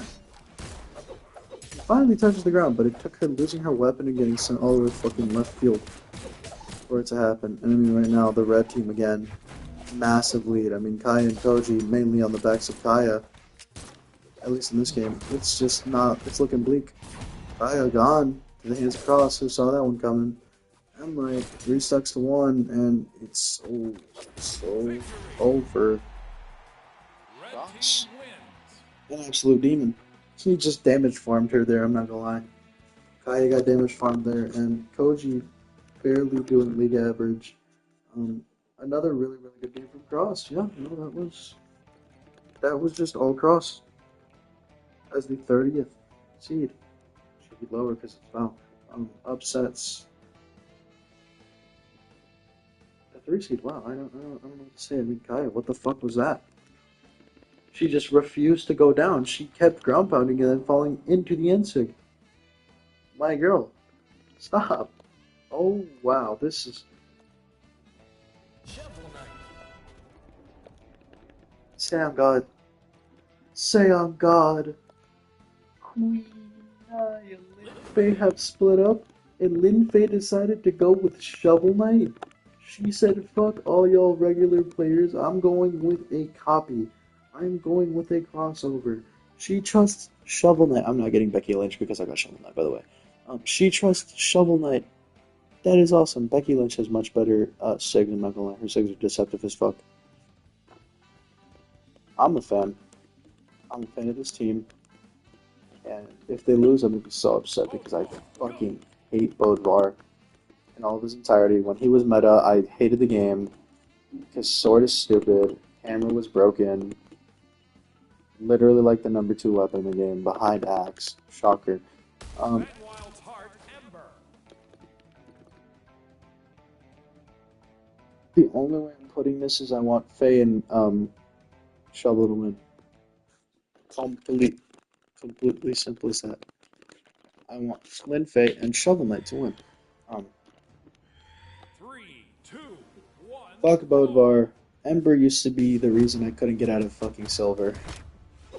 I'm not kidding. There was a plethora of like back in 2018 when guitars was a thing. Guitars was the shit. You had to play guitars pretty much. Even bad, like you know how like golds nowadays are like, you know, they're really like they go for like reads more than anything. They're kind of passive. They're sick heavy. Yeah, back in 2018, 2019, when getting to gold meant something, and I'm not trying to be like old head or anything. Don't get me wrong, diamonds have always been as exceptional as they are now. I think diamonds now are better. But the fucking platinum feels like what gold used to feel like, honestly. And I'm not saying that because the game is easier for me now that I'm better.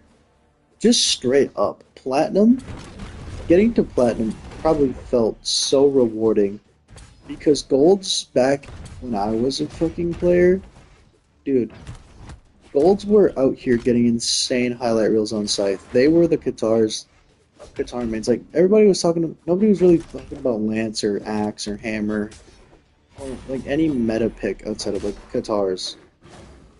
Like if you fought somebody playing with guitars, you would just hate yourself because they were probably half piping on you, getting insane amount of damage, just pissing you off, pissing on you. I genuinely sound like an old head, but straight up, being a silver during that era made me feel so much.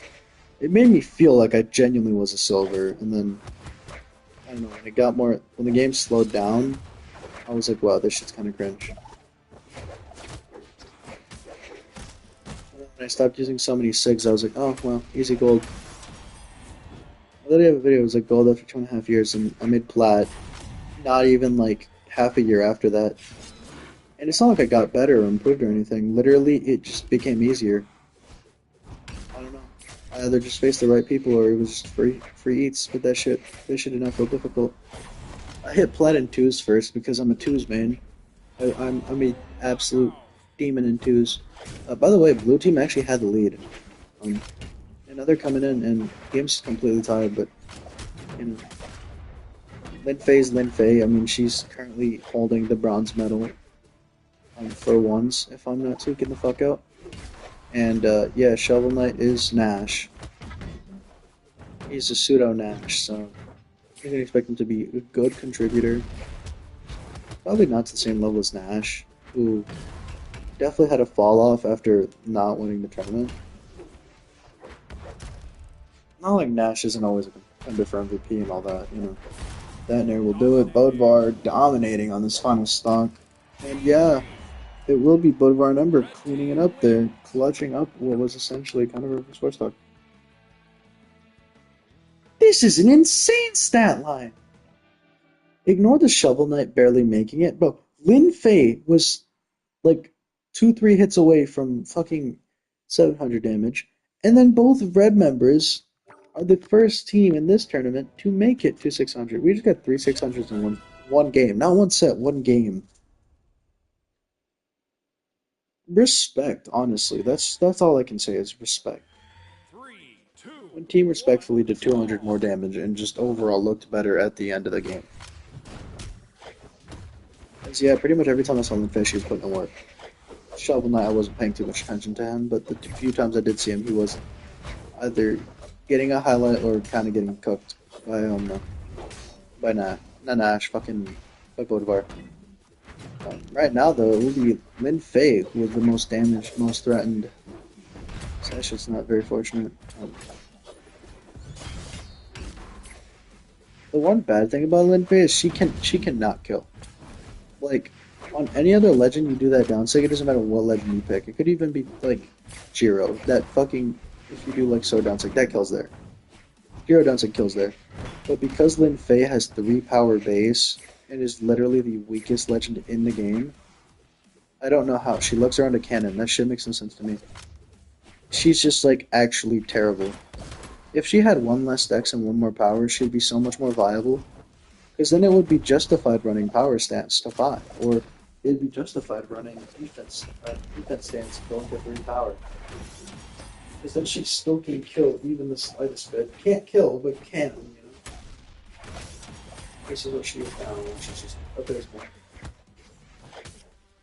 I think I'd sacrifice 1 speed and one dex for 1 power and 1 defense on the deck. And then I would do power stance on the deck. Or defense stance. But yeah, it's just bad. Minpei is just a bad character. And you know, what's his name? Sandstorm's still finding a way to dominate because of her 9 decks. You can't do anything with 9 decks nowadays, so think about it. They really killed the weapon. Or it sucks. It was meta for like 2 months before Bothalla would go. It's too much like the old days. Even the pilots don't want to try and explain to me why they needed to make guitars like that.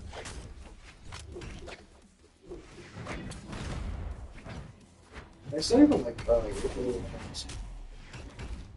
respectfully, it wasn't even like Godly and Luna were playing guitars really well. From what I saw, there were a lot of times where I know that they have them better at Brawlhalla, but there were times where I was like, bro, with this character, you could do this right here to punish that. Like it's 100% guaranteed to hit, and you just aren't doing it. And that happened a good amount versus Kaya. Versus Impala. Like, it was just funny as well.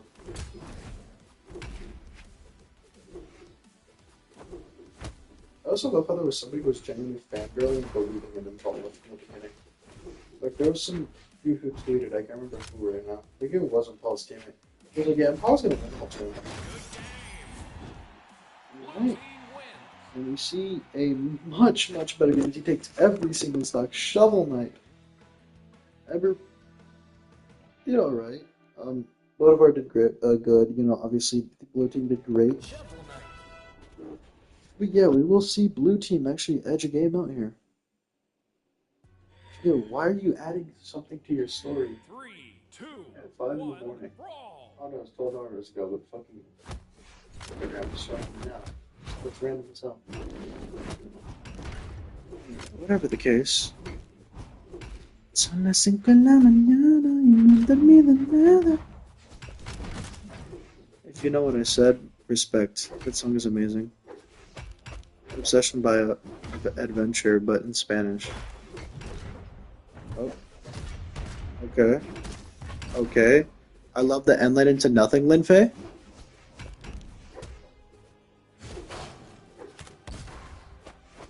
End light into losing your weapon, I guess. That was the move.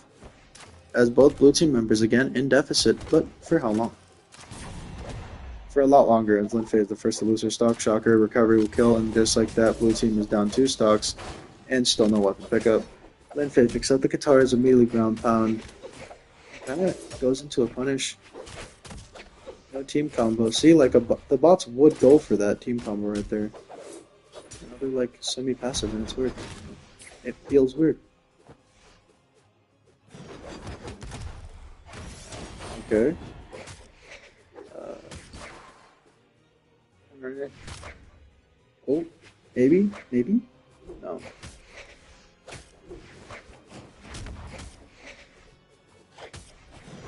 Bothall's getting handled right now by Lin Fei, so there's potential here. It all lies in just ignoring the lowest defense legend on the team. Which doesn't last long as, yeah, Shovel Knight's like, alright, I'm gonna go pick that shit up. But yeah, Lin Fei is just straight up handling Bothalla on the second stock. Side sig, not enough to kill. That side sig will probably be it, as I don't think he touched. He indeed did not, and he kind of saved Shovel Knight there. But I mean, Shovel Knight dominating, taking all the stocks so far. Lin Fei putting up the damage. That ground pound recovery on accident was insane. That could not have been organized. And once again, blue team, once again, just deficit here. Wow, just insane damage. Wow, okay. Alright, we get it, Bodvar. She fucked you up. Damn. Bro, she's an orange already. That's insane. Especially because both of the red team members are just comfortable. They're just comfortable. That recovery will do it for Lin Fei, and yeah, I mean, red team, they're stuck to one. Unfortunately, they just don't have what it takes. Most of it, they don't. Ironically, Bodvar and Ember are the higher seed. God damn you. Why'd you have to be better? Yeah, Ember, insane game from her. Bodvar, though, really, really good damage. Yeah, Lin Fei definitely did bad this game. As Shovel Knight did everything he could. Oh, the GOAT! The GOATed team, they're back! I forgot I did this. Guess who's back? I don't even care. That set was so disappointing and just overall kind of lackluster. I mean, don't get me wrong, the dominating from Shovel Knight, really, really well played. Shovel Knight, overall, that was really, really good. Yo, the GOAT, he's back! I can't believe it. The GOAT team, the team that I can glaze, even though I hate Artemis because Lance. Simply put, I hate Lance. I love Mako. She's so difficult to play though in twos. Like you cannot play her in 2v2. 1v1 it's fine. But man, even if you know Greatsword, it's like you have to be Hardy MJ to fucking beat somebody regular. It's so annoying. Whatever the case, Artemis and Mako are back! They're back together after so much time. Void Zenith Artemis is such a W skin. I'm not even like trying to glaze. I just love the skin so much. It looks so cool, especially with the Penumbral Crescent. This is the name of the side skin. I know a few of the side skin names. Like Raven's Talon.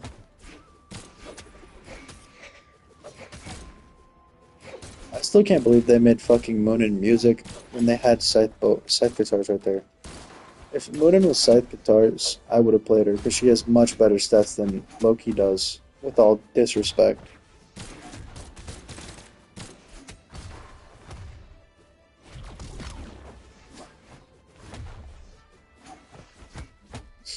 Loki has shit power, and it doesn't feel like he has shit power because of his side sig. It's fucking dumb. His side sig's stupid. His snake is stupid. His nigga Orochimaru. Yeah, red team actually taking a lead here. Lucian and Magyar, I think, were the previous team, like the team that actually stopped Caspian and Plague Knight from facing off against each other. But I mean, I'm happy because Artemis and Mako. Listen, Artemis and Mako. Oh, Mako's gone. Unfortunate. As I was gonna say, Artemis and Mako. Really, really good team that made 12th in their last appearance, but after that they were like, yeah, fucking, I'm tired of barely missing out on all the good shit. And because of said good shit being missed out on, I decided to break them up. But seeing as how they both did abysmal, both Mako and Artemis did incredibly bad last tournament, I was like, you know what, we might as well just put them together. I'm lying, that actually happened completely off the randomizer. I forgot about it though, because I set this tournament up months ago, and here we are. As yeah, Artemis goes down and Mako's on final stock red and she's dead as well. 4 stocks to 1. Here we are. No, but yeah, like I'm not even kidding. Straight up, the randomizer was like, yeah, Artemis and Mako, they're back. And I'm like, oh, I'm hyped for this. Because they did really, really good last time, so maybe they'll do really, really good this time. And yeah, Lucian and Lucian and Jala are shitting on my dream. Albeit, Artemis is currently cloned off. I ain't gonna lie, Artemis was really, really good. Artemis was really, really vital, too. She was, like, the main reason they got so far. Whereas Mako was, like, slowing down terribly. One, because she got greatsword more often than Katar's to start, and two, because she has a greatsword legend in 2v2. Only Hardy MJ can make that weapon look decent in twos. Even I play that weapon, I'm just like, Jesus, I can't do it. Like, if I were to play a movie, I would probably be playing the axe more in twos, which I'm completely fine with. 600 from Artemis, though. She she did really good.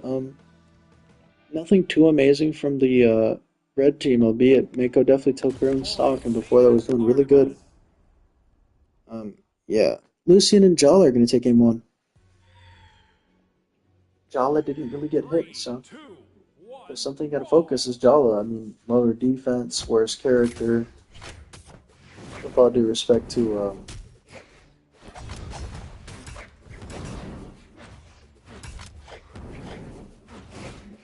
who was Luna with before?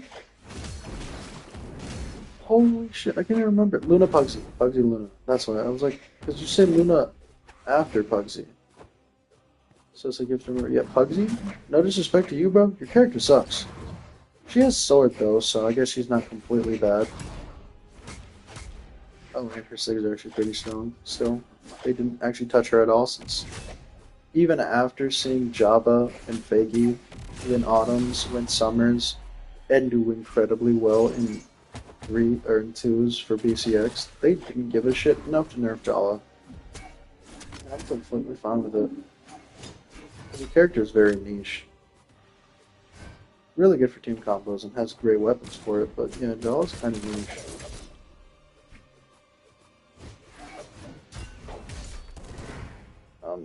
Yeah, I don't know how Jala lived.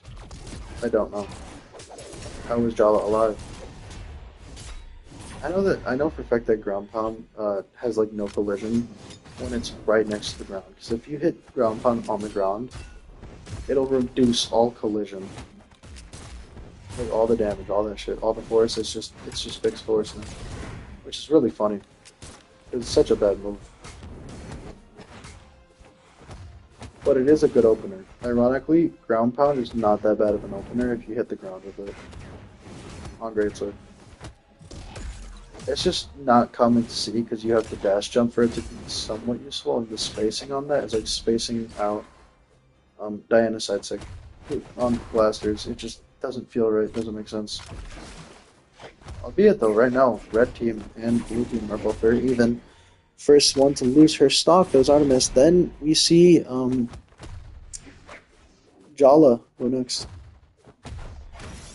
Then it's going to be Artemis taking out Lucian. I don't remember his name for a second. Yeah, so I guess Artemis will, or not Artemis, Mako will be the last one on final stock. Which is actually pretty good because considering how she died first last time due to an homie stock, this is a nice change of pace, especially seeing as Artemis deciding to, for some godforsaken reason, play unarmed, and now she's about to die. Thank you, Mako.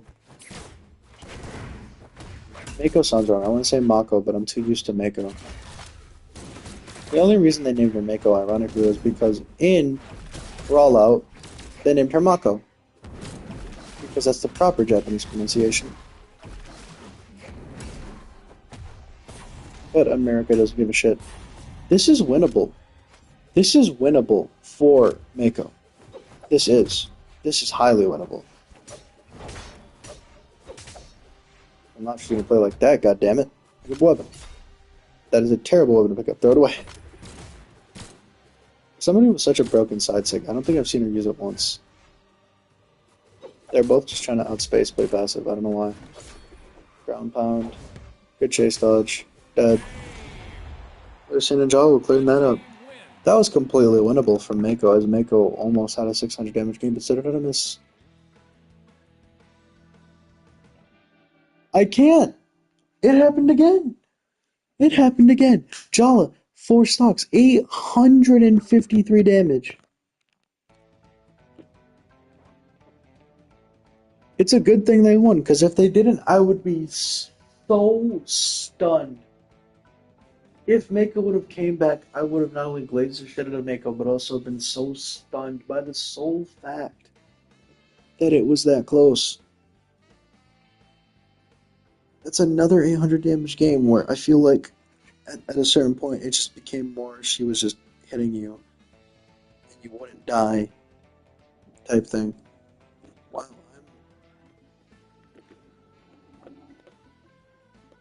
damn. SpongeBob SquarePants. Respectfully, damn. That's all I can say about that. It's just damn. Onyx. 'Cause that was just so freaking good from Jala. Like I don't have anything to say. I mean, Lucian, he was consistently pretty okay at the game. I mean, found his number one in a low defense legend. I mean, hey, this is a Barraza Thatch with less defense situation, I guess. And unfortunately for SpongeBob, I didn't even realize I did this. He's facing his op. This is so poopy. Patrick Star. It's actually so fucking garbage for SpongeBob because I mean Taros into Rayman is definitely better than Rayman into Taros. Um, Tell you what though, Core. Core into Onyx 100% favors Onyx. Onyx into Core is so much better. Onyx into Patrick is in favor of Onyx, but barely because of the SIGs. 3, 2, And overall, 1. just Brawl. really, really good weapons. Not that Axe and Hammer is anything to scoff at, but as good as Terra 6 are, Onyx 6 are just better on cannon.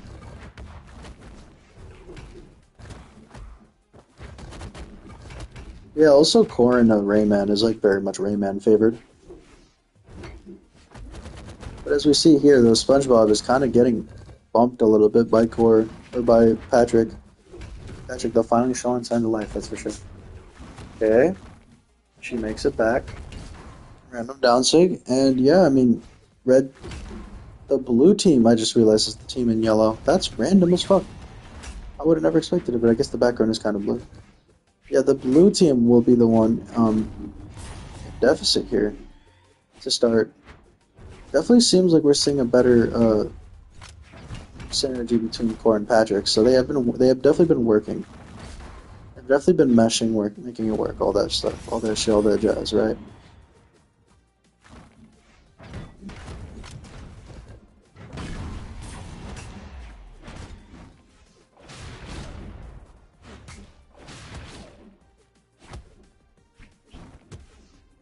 Right now it's even stocks. The damage definitely does favor red, as yeah, SpongeBob is one good hit away from being gone. Like it really just takes that one more recovery at a better angle from Patrick could really just end it here.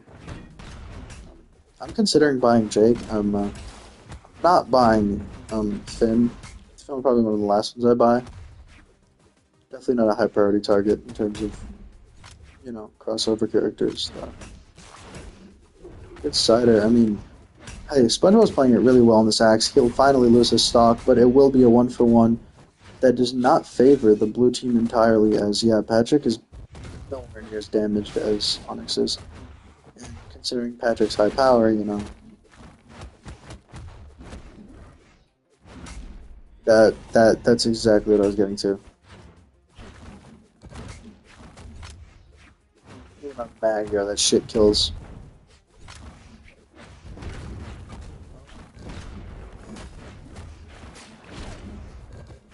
So blue team is at deficit. Onyx so far seems to be playing better than Mirage, so that's a green light for Onyx. Especially considering how good of a support Mirage was. Like even when they were losing, Mirage was doing 700 damage game, like 700 damage to fucking clutch out a win and shit. Oh my god, Onyx! Hey, Onyx is stuck in the 1v2, and instead of going for core as well, you should obviously do. She instead opts to fight Patrick, which is now costing her gravely as she's likely dead in the next cider. Nope, it'll be an air. Yeah, Core and Patrick did game 1 as we see the 10th 700 damage game. Yeah, another 5-star game. Patrick Star. Clearly the best player in the world. Like, individually, I don't think there's a better fucking legend than Patrick Star. I mean, Taros doesn't do these numbers. Respectfully, Taros doesn't do these numbers, man. Patrick does. Onyx still really good. I mean, hey, Bob did solid. It was just Sure to pick up the pace a little bit too late, man. It was just a case of I'm a little too late. 3, 2, Yeah, the A power 1, versus the A defense, I brawl. really wonder. By the way, it pretty much just means that it's dead even, and it's more about the health than anything. Oh, and the weapons. If you have heavy weapons against a high defense legend, they're more prone to tank, but if you have the same power as the same legend, it really just relies on how much variable force the weapon has.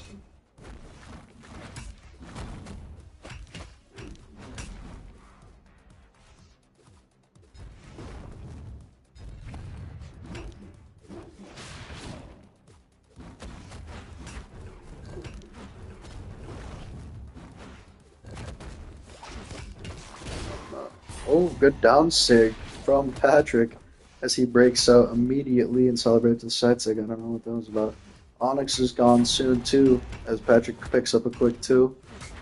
And yeah, they're just putting Rayman in hell, or Bob in hell. And this is proof that team combos would be insane on these bots. SpongeBob is in red. He got on that stock less than 30 seconds ago. More or less 30 seconds now, but you know. Probably not still. Like, that was an insane start to Bob's second stock.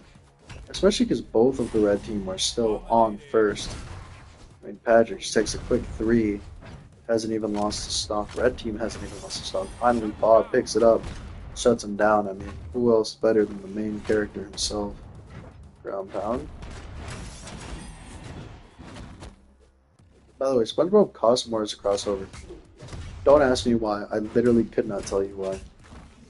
I don't know if it's because he's like the MC or something, man. It just made no sense to me either.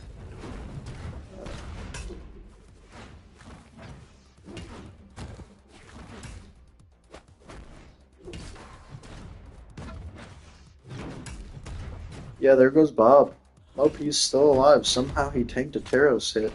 I mean, Patrick, the GOAT. With him just trying to figure out anything, but Stomp Sarah will send fucking Bob all the way, and then Cole will clean it up. So yeah, this is just not it. I don't know if it's Bob. I mean, it looks like it's Bob. But it's not like I saw Onyx being very active this set either. Four stocks to one. This is as good as it's gonna get for Onyx.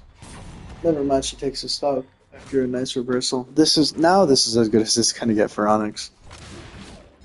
These stocks are too healthy. You can't play a perfect game. Even with a perfect game, that perfect game here would be, yeah, not getting hit by Taros. Red Just team not getting hit by wins. Patrick whatsoever. Which is not gonna fucking happen. As Core does more damage, but Patrick, of course, still the GOAT himself, averaging 500. Um, 600, I guess now. Yeah, SpongeBob completely inactive in that game. Like I said, Onyx wasn't too active either, barely marking league minimum stats there, 435 or something like that. So yeah, SpongeBob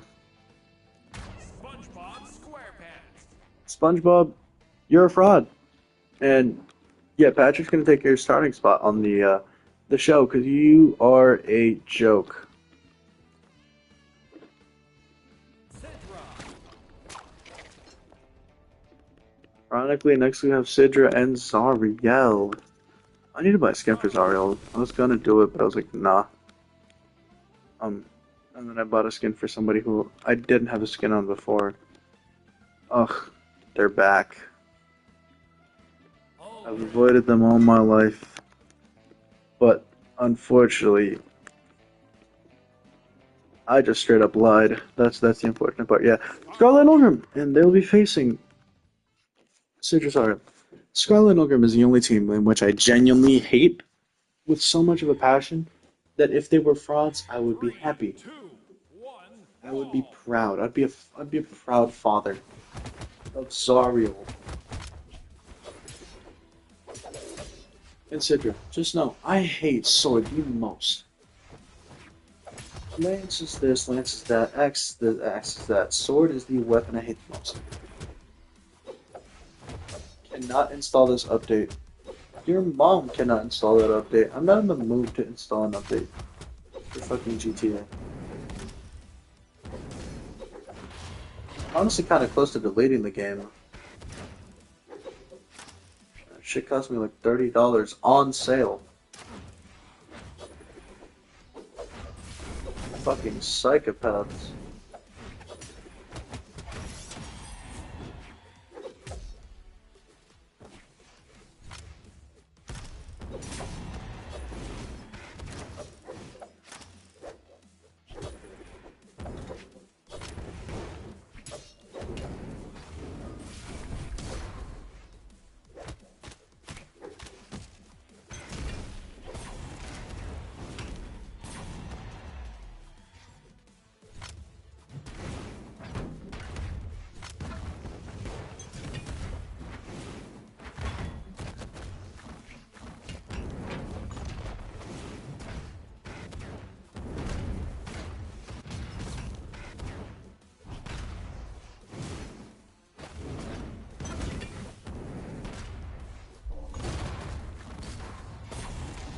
Wow, good shit from Zariel.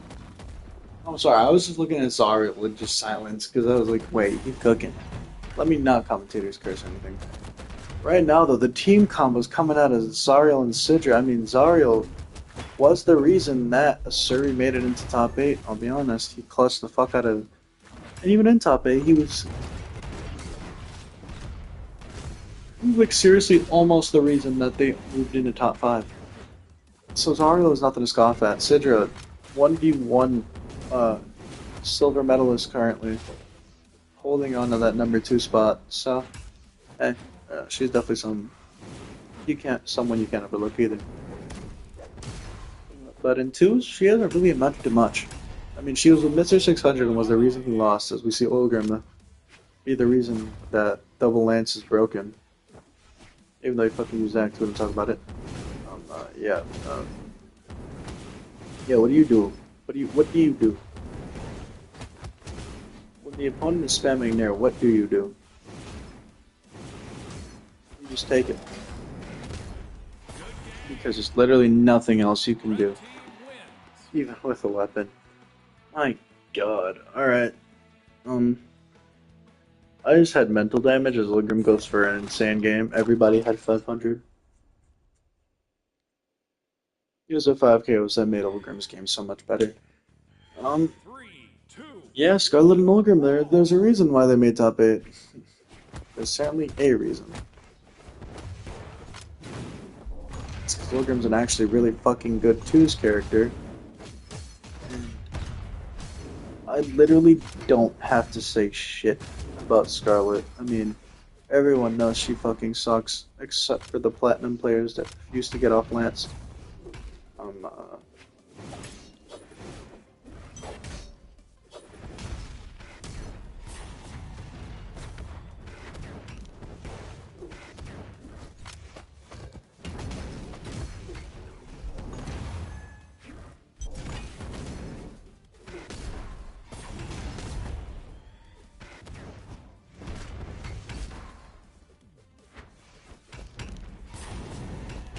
And yeah, just like that, Red Team has an insurmountable lead. It's the first time I've used those words. Unfortunately, it had to be against 2 Lance Legends. I guess technically in the favor, but yeah, it's an insurmountable lead. Sure, you take these stocks, whatever, it's 4 stocks to 3. Now you can say it's surmountable, but is it really? Here comes a Lance, and if Olgrim gets to it, here comes an Axe, and it's just infinite pressure. This is the lead that just won't stop, pretty much. As Olgrim just watches from the sidelines. Mainly because the one time he tried it, he got a weapon. Nice. And yeah, that's just even more infinite amounts of pressure. As the 2 blue team members were sandwiched in between red. That ground pound will do something. I mean, hey, it's stocks tied, but how long is Sidra going to be in the match? Not much longer. Yeah. Yeah. And like I said, insurmountable lead. 3 stocks to 1. Near guaranteed game here. The way these 2s are going to play is probably just fucking over in like the next 10 seconds.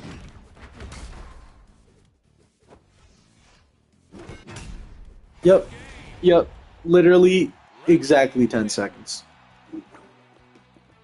I called it out at exactly 4 minutes left. At 3:50, it was over. Scarlet and Ulgrim, unfortunately, move on. Hey, they're back. They also almost made top 8. But because of fucking Scarlet and Ulgrim, they didn't. That's right, baby. Diana and Roland. They're back. Woohoo. Woo fucking ho. Yeah, they're back. Man, do I hate this team as well. And it's not for the same reasons. I hate Diana because every Diana I face is a sweaty player. It's either you got two sides of the spectrum at my level. You either get the really, really good Diana, or you get into friendly twos and there's just a random fucking Diana who downloaded the game 3 days ago, and Diana was a free select character. Literally none in between.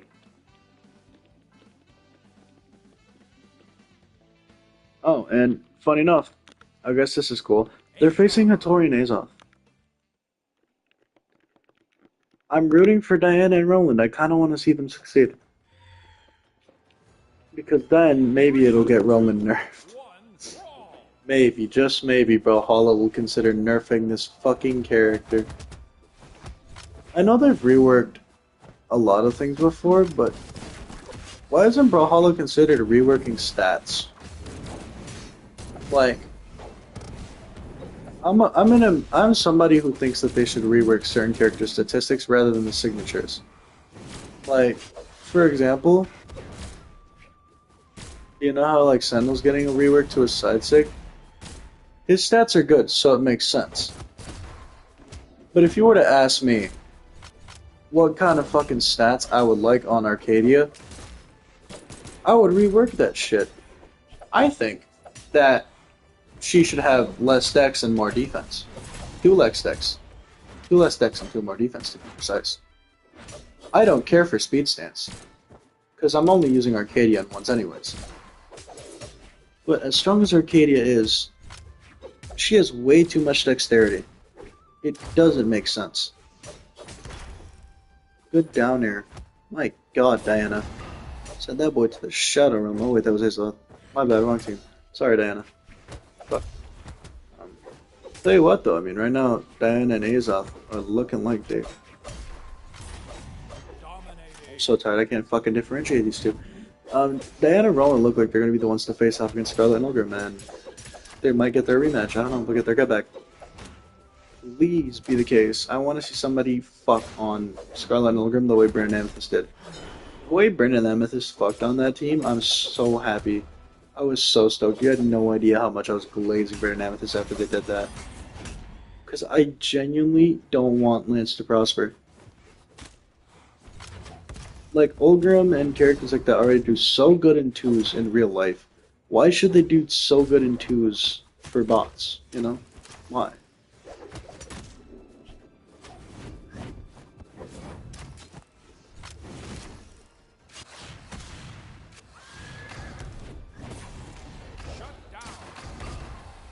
Oh my god, wait a minute, bro.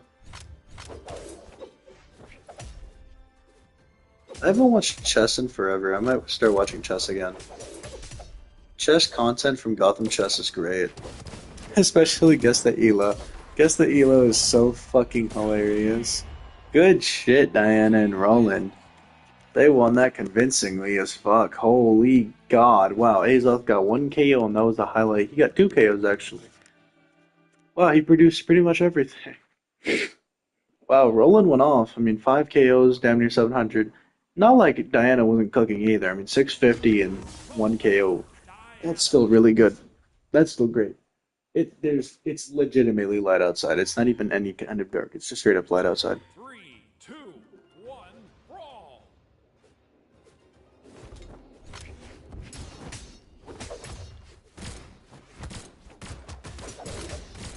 Hold on, wait a minute.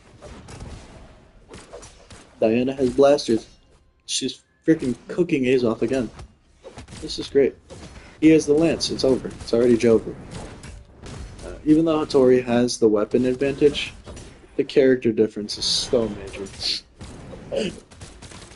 Defense is such a broken stat because it relies so little on how much power the opponent has, whereas power in this game relies heavily on how much defense an opponent has.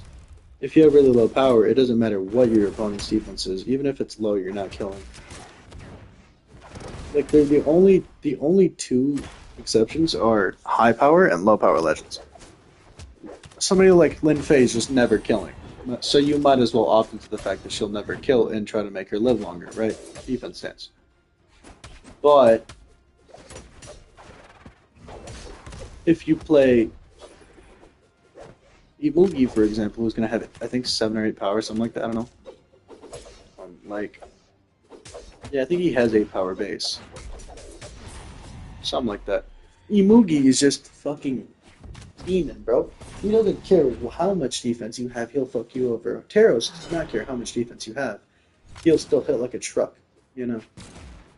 Same with Zol, yada yada yada. But characters like Roland, they don't care how much damage you do, they're still tanking that shit. You may hit like a truck, but I'm built like a tank, you know? Man, that's something I hate about Lance Legends with high defense. They're the best and most consistent Lance Legends in the game have high defense.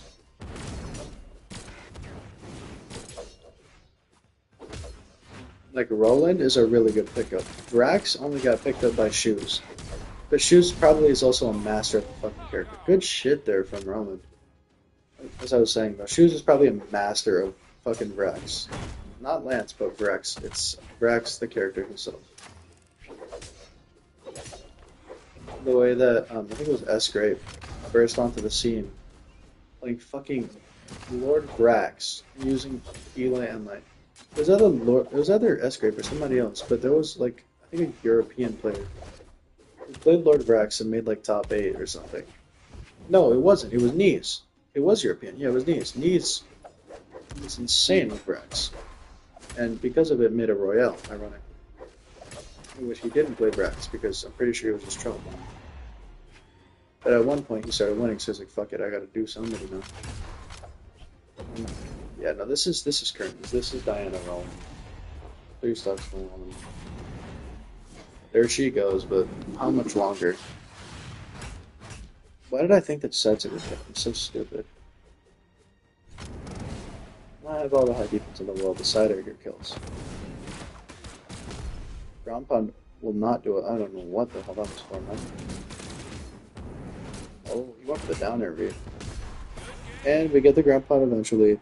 And yeah, I mean, 3 stocks to 1. Another back-to-back 600 damage games from Diana and Roland, as Roland still has more damage by 1, but he has more damage, he has more KOs.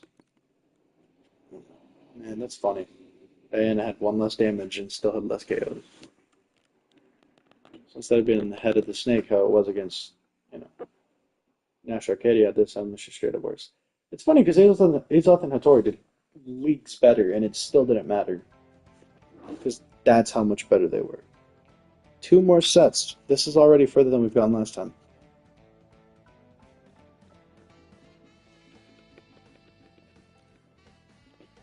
God damn it. I need to buy Isaiah's skin. There's only like one skin that actually makes sense, and it makes him look so African American. It looks so racially wrong, like morally, but I guess he has a black character. I mean, he's a black character with locks, so you know you can't get much worse than that.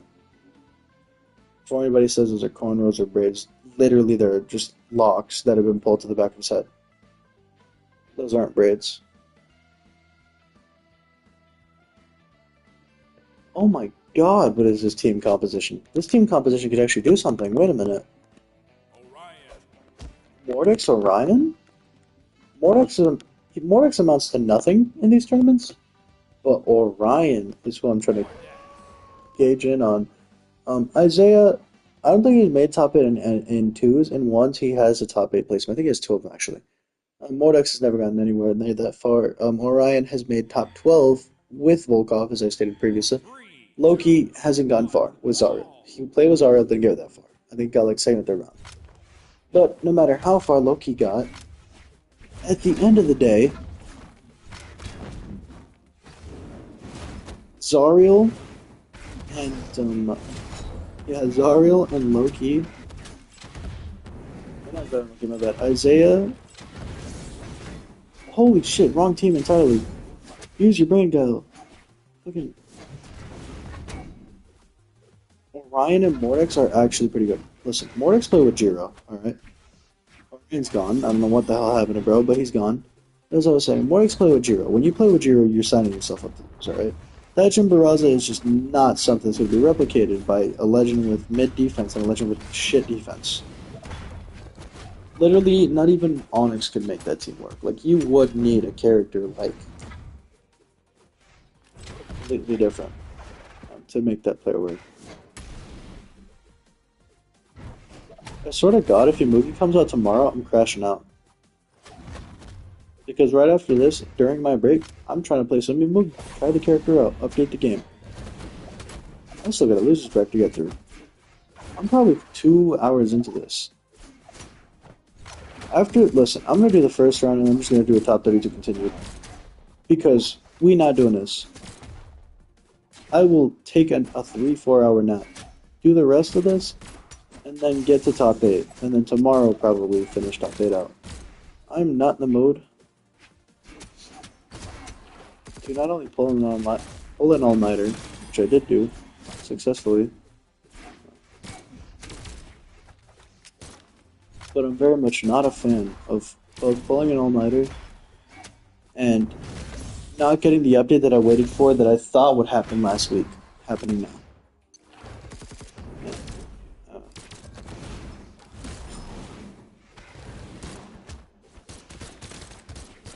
Can't believe it's already been like, 9 months since Loki came out? 7, 8 months? Jesus Christ, Orion, what is wrong with you? Bro is not locked in. Bro is just not locked in. Mordex is trying. Nicest way I can put it is Mordex is giving it his all right now. Orion finally, I just realized, took out Loki there. I heard a lot of Katara, so I didn't know what happened. Alright, this is big. That's a stock, that's game. That seems like it's gonna, start the game there as there goes Mordek's second stock, thanks to Loki. One more on its curtains. This is very much unwinnable. Guitar's high pressure. I don't have to explain how much pressure Cannon brings to the table.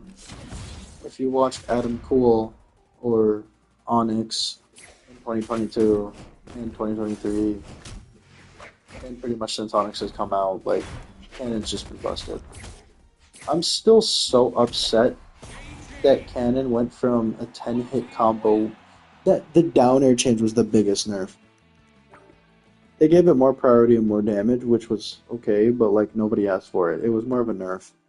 And the weapon was still broken when it came out, that's the funny part. As Isaiah goes off for game 1, Loki almost did the same. Yeah, after this set, and after... Listen, we get this set, we get Braxton Nyx versus Brendan Amethyst, and then we get like 8 losers bracket sets, and I'm off. I am off. Yeah, exactly. So we have a total of, at the very least, 9 sets in this game. If they all ended 2-0, I would not care. I'll be honest, I'm expecting the Brendan Amethyst set to end 2-0. This one I kind of want to go through. I'm okay with seeing 5 games left in winners. I mean, I'll fuck with Loki too, though, so I'm not completely against seeing a sweep here. As Isaiah and Ember did pretty good. So did Ember and Chief. I like how Isaiah was like, "Fuck you, I'm gonna go with you or your cooler older brother, Chief, or whatever, your hotter brother," and then immediately performed better. Ironically, still didn't do good enough.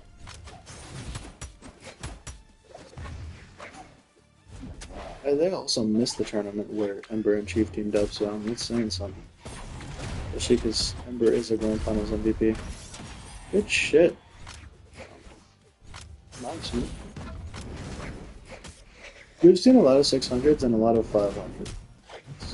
But the most surprising thing is, Now that we've seen 16 sets, I think we've seen 12 700 damage games, two 800 damage games, and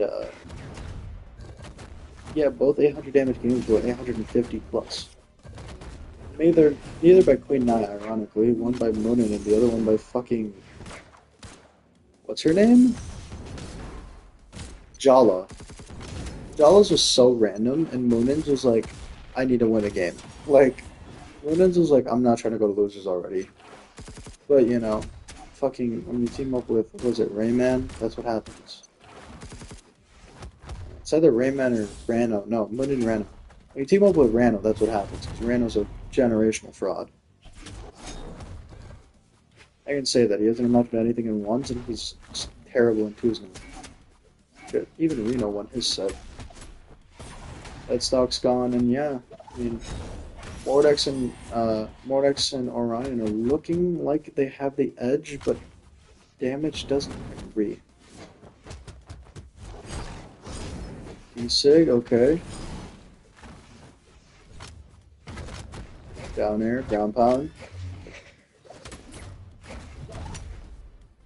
These bots tend to wake up very often, and I'm not a fan of it. Oh, could have gone for a side of it, low-key. Orion, I mean. That downsig isn't enough, but he might not have the options. Unfortunately, Loki's gone. Mordex takes the second one as well. Mordex and Orion are moving on and forcing a game 3 because I'm actually wrong. Then I'm going to shit. They're forcing game 3 though. Orion with the 13th. I'm kidding. It's like the 10th or 11th 700 damage game we've seen in 16 sets. That's still fucking crazy. Um, Isaiah did really well. I mean, everybody did good. Loki did. Oh, Loki did good. He didn't do great like he did last game, but he did good. This is how I scale it. 450 is like a good player. Like it's like average. It's like it's not actually average, but it's kind of average. It's like everybody does that. 400 is like the minimum for me to consider you pulled your weight. You played. 400 is the minimum. If you get 399, I might slide it depending on how impactful you were winning the game. Like if you won and you had 399, but like you were also cleaning up KOs, finishing the stocks as your teammate did most of the damage. You know, I might count it. You know, I might include you, right? Be like, you know what? I think it's 400 damage. You pulled your weight. 450 is around what everybody gets. It's like win or lose. This is kind of the expectation. Everybody like the average is around 450 as like you gotta think about it. 900 damage is the average damage of a team. If even like a mid-level exception type team, like an okay team, as both of our team members actually get removed here. Like a team like Mordex and Orion, you're expecting 450 from both. In a win, you're expecting like 470, 480 from both. Not a major improvement. But a great team, or a great player specifically, would be one that averages around 500. That's a star level talent. Like listen, if you average like 480 even, you're a great player. But if you're averaging like 500 for an entire tournament, that's a star level talent. You know, that could potentially be MVP worthy. Obviously, MVPs are doing more. But, you know, there could be a tournament where everybody's getting around 900 damage per game as a team, and it's like one player gets 500 and the other one's getting 400. You know, one's pulling their weight, the other one's just doing really good. Good move there from Notes and Orion to take the lead here now, up 2 stocks. Orion dominating this one, showing off that prowess that he had, that we knew he had at that. You know, making that top 12 wood Volkov being probably the main reason. I mean, for sure Volkov, when he started to fall off, and became appearance. I mean, that side 6 is not going to KO, but if it would have been better for Orion. So, we'll clean up. I mean, Orion just has to make sure he doesn't take too much damage. Pick up that weapon and go. Yeah, Orion, slight orange here. Blue team has completely turned this around now. As Orion has yet to touch the ground.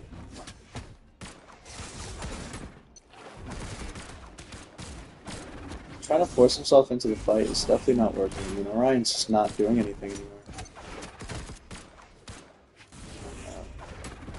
I mean, it's fairly even, but not really, as Isaiah has by far the least damage.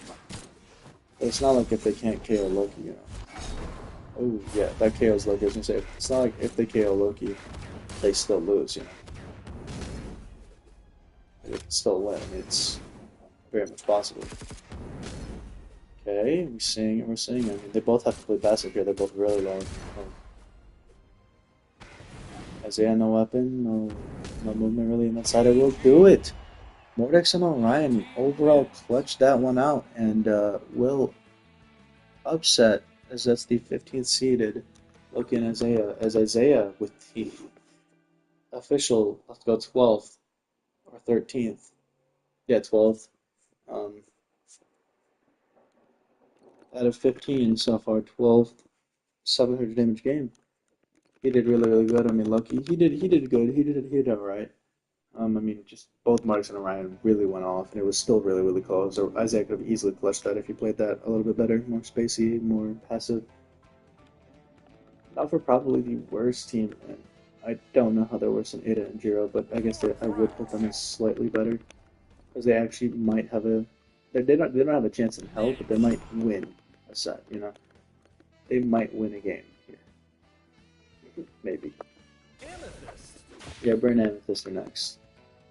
I mean, the number one seed is Nash and Arcadia, but I think everybody has Burn Amethyst as a favorite. They're just they're just a more complete team than Nash and Arcadia are, but Nash and Arcadia are both so like dominant in their own right, that it's really hard to scale either of them. Nash currently being the best to ever do it, and most accomplished Brawlhalla living, as he has yet to fall out of top 8, I think. In ones, in twos he didn't make the tournament, but in ones at least, I don't think he's missed top 8. He has a 5th, an 8th, and 2 firsts. I think those are his placements.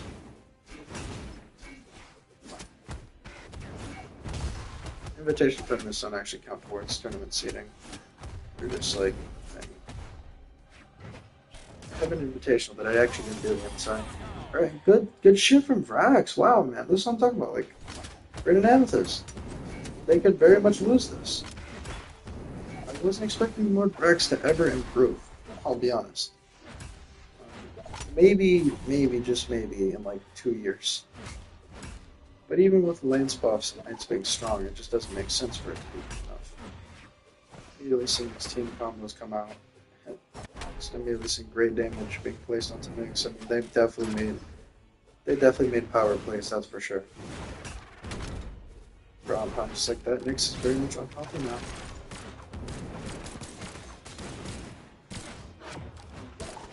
It was actually really good. It was to keep Bryn at bay. Not Bryn, but Amethyst at bay. Right now, though, Brax is kind of piecing up Amethyst. Oh, that recovery in response. Yeah. Although, albeit up a stock, the damage isn't too far off.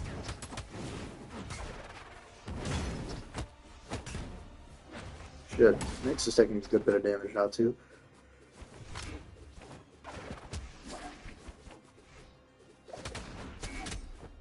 Air doesn't connect. The side stick though, if that was even one more hit like damaged, we might not be seeing Nyx right now. Good move there. Amethyst definitely stepped the fuck up. Cider's not gonna kill, that's for sure, but it's gonna send far. I mean, Nyx is probably a recovery away or even a ground pound away. As yeah, I mean Amethyst. Clearly the powerhouse right now. Bryn kind of playing this very slow pace. Trying to go for the kill there. Doesn't go for the recovery just yet. Ground pounds to get to stage. And he's kind of playing this safe as we see Bryn. I mean, Amethyst, you gotta get the fuck in there, bro. You gotta go help. Amethyst is actually sitting there as Bryn pretty much just 1v2s. The recovery will take him out. I mean, Brax right now playing this really well. Amethyst is like, okay, hold on, shit, let me help now. Ground pound. Still will make it onto stage. Cider whiff, but the ground pound's still there. Cider whiffs again. Dodges the ground pound. I mean, that will not be it actually, never mind. But that one will be, and I mean, Britain and Amethyst still clutch out game one. 600 from both. I mean, they're what, the third duo to do this, fourth duo? As yeah, Rex definitely played out of his mind.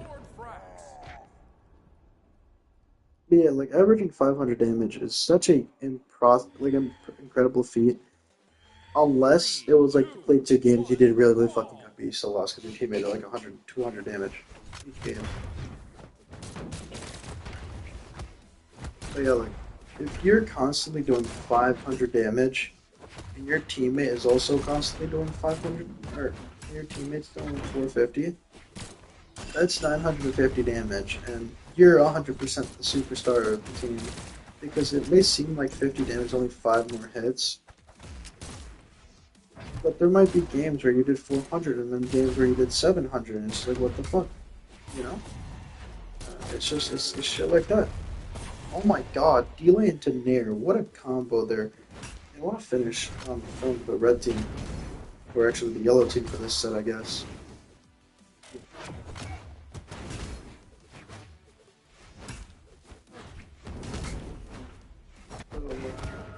That was cool.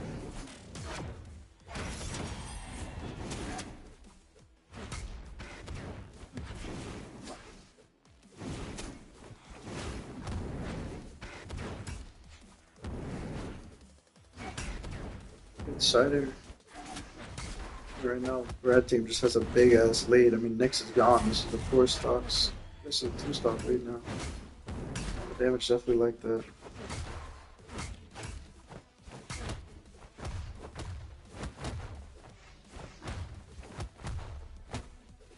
I mean, a good recovery probably does it for Axe here.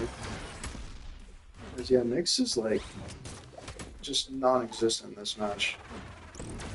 Axe is definitely going to be upset because it's like somebody as good as Nyx was to start, to see just how shit she's gone now, it's kind of crazy. It's 5 stocks to 1, pretty much. Nyx has to play a passive game, but I mean, it's just not gonna happen, bro. As they take both stocks, 3 stocks to 2. This is not all even. This is probably soon to be 3 stocks to 1. That ground pound won't do it, but maybe the next one will. Cider will definitely do it there. And, yeah, no, I mean, what am I supposed to say? Like, Rex is just stuck in the air now. Delight Nair, the true combo itself, as Brennan and Amethyst guarantee themselves to face Mordex and Orion. And I'm not at all surprised, like, whatsoever. What I am surprised about, though, is that Amethyst somehow didn't score 600. I thought she did. Yeah, honestly, the fact that it says Nyx to 200 damage, I don't believe that. I don't think she did any damage.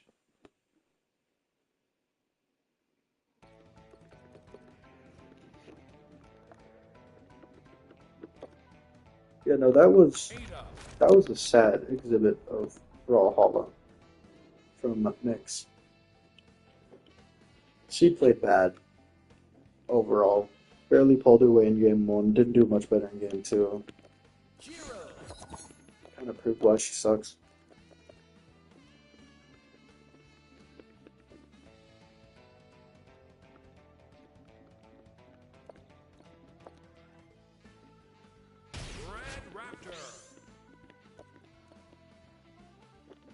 Tell you what, this next game I'm definitely a fan of. It's the Hard Red Raptor, bro. And like I said, I put them in red team next time. Yeah, even though Thor and Red Raptor lost to Fate and Yumiko, which was really, really good. Really, really good set from Fate and Yumiko overall. Honestly, not much I can say.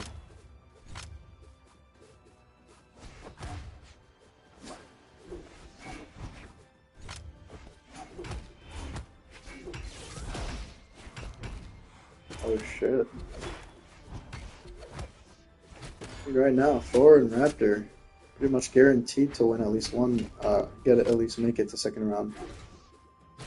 Yeah, now that we're in losers, I genuinely am interested to see how this faces off. It's just like, you know who you're expecting to win, right? You know, I'm not gonna lie to you, I'm just gonna keep it about 50 with you. I'm 100% expecting the winner of this one to be Thor and Raptor. But I mean, after seeing Jiro and Ada take a game off of the champions, you know, off of probably most people's favorites, uh, you know, I ain't much I can say about it. Tell you what I can say. Hammer is the best weapon in Bothalla. In twos, it has won. In ones, I can say this off the top of my head. In ones, it has won 3 tournaments. In twos, it has won 2 tournaments. Tell you what, the Spear is a very close runner-up. Because Spear in ones has made it to grand finals once, almost twice. Good shit. Oh my god, good shit from Red Raptor there. The delay. It's a recovery. Yeah, almost twice, because Queen Knight got third. Yeah, and, yeah, just a lot of shit.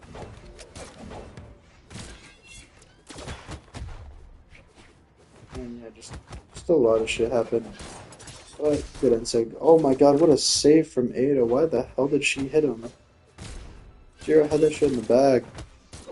Jiro's somehow still alive this far in. I'm impressed. Finally dead. Get that power play on the Ada, they might win this. Nair. Up the Sair as, yeah, I mean, the most damaged legend on the board. What was Jiro, but right after it was Thor, and it wasn't particularly far off. Jiro with an insig there could have potentially taken a stock. 2v1, but I mean, this isn't exactly the heftiest, too. Red Raptor is very, very much not tanky anymore. Not like Jiro can kill either, but you know, it's not particularly close. I mean, Red Raptor being the aggressor is definitely interesting, but I guess that's just how he wants to approach it. It is 2 stocks of Jiro, so it definitely makes more sense for them to. Okay, good shit, good recovery from Red Raptor. As I say, it definitely makes more sense to play off of Thor, at least for the first stock, but after that, it doesn't really matter as long as whoever the hell is left can clutch up. And yeah, I mean, Thor's putting out most of the hurt in this final stock of Jiro's. This kind of just goes to show how strong 2v1 really is, because Jiro had 3 stocks, like less than a minute ago, and also less than a minute ago, less than 30 seconds ago, Jiro probably had like 2 stocks left, and now he's down to 1. I mean, oh no, insig. Oh my god, he's giving him a bay. Oh, the clash! If Jiro did not down air there, he just loses. And the craziest part is he can still absolutely 100% do this. Dead. Jiro just needs one more. Oh my god! Oh my god! Thor with a nostalgic shot! Thor, 600 damage. Red Raptor did really, really well. Jiro, 600 damage. Fucking Ada did 600 damage before dying. That's insane. She was going off. Yo.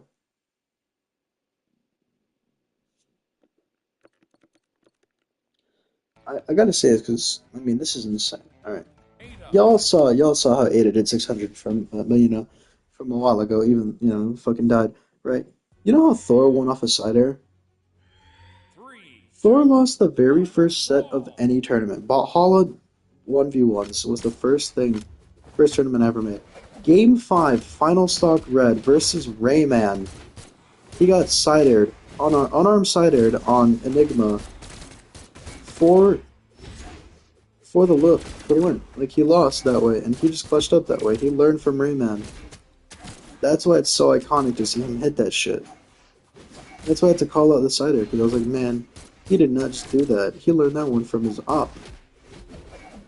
I feel like the first person you lose to in bracket, I mean, like the first time you lose in, the first set you lose in a tournament, like that person is your biggest rival for the next, because like you have to prepare for him since he was the one who beat you, you know. God. I mean, Ada's just going off right now. Jiro, once again, just doesn't get hit. Jiro's a master of not getting hit. Yeah, he'll definitely do it. I knew for a fact he was fishing for it as well. Little two-piece.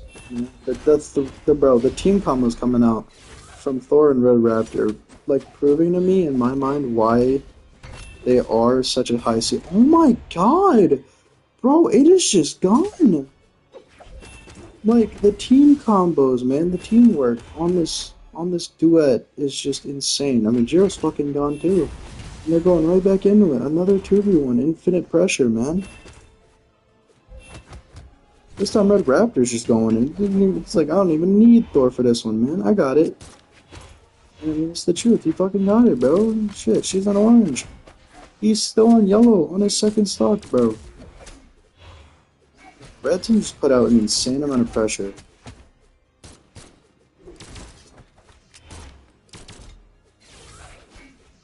They're damn near guaranteed to win this, but Sig, no Nair follow-up?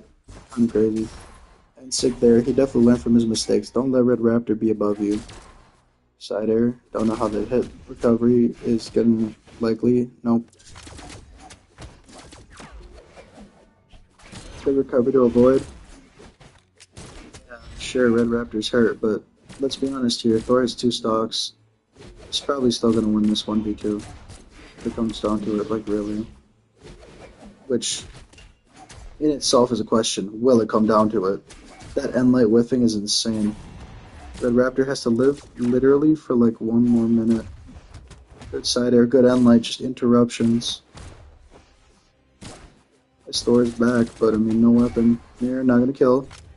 Except the orb. This orb has been putting Ada in hell all freaking set, and it's going to be the reason she is dead. Thor versus Red Raptor. I mean, it's pretty much guaranteed. Not Thor versus Red Raptor. Thor and Raptor versus Jiro. This is pretty much guaranteed, and indeed it is. As Thor will, I think, be the last one to take a stock. I might be wrong about that. But whatever the case, Ada outperforming Jiro once again. Even though Jiro was left in a 1v2 in 2 different situations, I don't know how she keeps doing more damage. That's insane to me. Whatever the case, Red Raptor with a 600 damage game is probably like the 7th out of 16, 17 sets, however many. But yeah, Thor and Red Raptor's tournament is not over yet.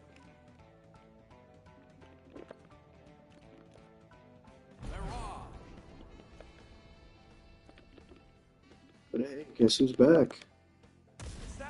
Hopefully they can do something this time, because God, that was terrible. I mean, this was terrible from this team as well. I mean, Tesca and Petra didn't do shit either. So it's not like I'm exactly happy about their performance. They definitely need to improve. Moronix definitely, or Maravin definitely needs to do some more. 3, 2, 1, brawl. I mean, just all teams involved, all players involved need to do better. They did not do good. 7 did solid, but I mean, Mirage did really bad. Petra did bad. Tesca wasn't good. 7 was okay, like I already said. I mean, like, this is kind of a mid-off. Whoever wins this, it really could go either way. And right now, blue team is definitely in lead. I'll tell you what, though, Maravin was definitely playing a better team. Like, if we go back to it, Tesca and Petra face Ezio and Vector, but Sentinel and Cassidy are so much more seasoned. Like, realistically speaking, that 7 and Maravin, being the team that wins this wouldn't be surprising. Because it's the 24 versus the 25 seed. You know, you're expecting 24 seeded Maravin to win this one. But it's not like it's a crazy upset either.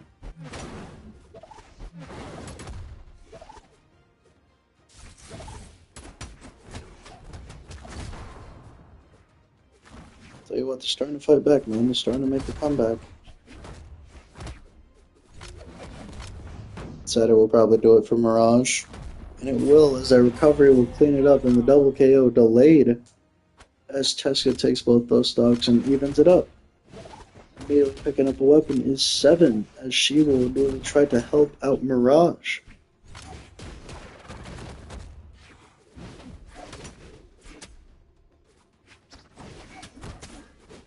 I can't hear the music. That's weird. It's just this constant noise, so I can't hear the music, period.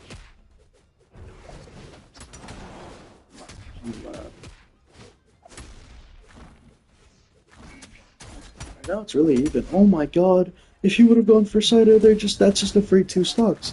That's what I'm talking about, man. Like, the bots go for optimal damage. I feel like they should go for optimal moves. Like, realistically speaking, if they just goes for Cider, you wouldn't have probably taken that 2 or 3 more hits that, you got from Petra. Which, thank God, were like side saves and shit, because damn, just like that 7's gone, and if it wasn't for Teska, fucking Petra would have taken, Mirage's stock there too. I mean, that definitely could kill.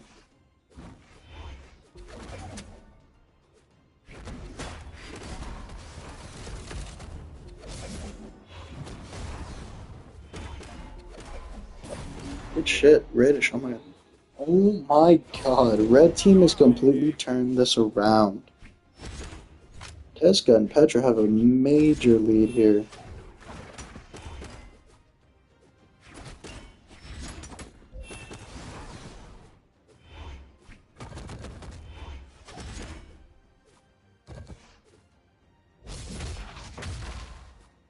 Oh, oh, the NSIG will do it. Man, what a jump read. And just like that, I mean, Tesco went crazy, but they both did, so it's not the craziest thing. 7 went off, but Mirage was the worst player on the board by far, by like 50, 60 damage. I mean, yeah, there's not much to say. Tesca and Petra turned it around, and 7 died really, really quick, died really, really fast. Despite doing 600 damage before passing you, she went off, yeah. She was a good. Now we see the blue team facing off against red team.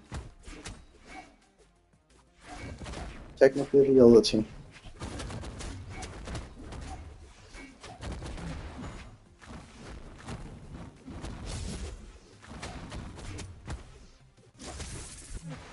I still don't know why choose your color isn't a thing in twos. It just makes more sense. Like, you could have done black and white. Black and white would have looked so much better than red versus blue.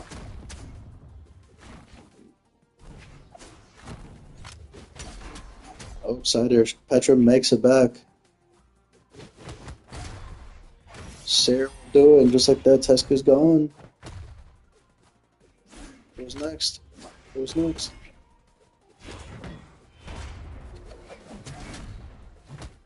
Petra's looking poised to be next. Ground Pound will definitely make sure that as 7 keeps going and keeps pushing this damage. And there. I mean, 7 just fucking doing it by herself right now. This is insane. This is why 7 had 600 damage game in 600 damage in game 1. 7's just cooking Tesco over here on this left side. That ground pound will do it again. She's confirming that. I don't know how. It's a ground pound. And the Ensig into the Sarah will set up for Mirage to take the KO on the Petra.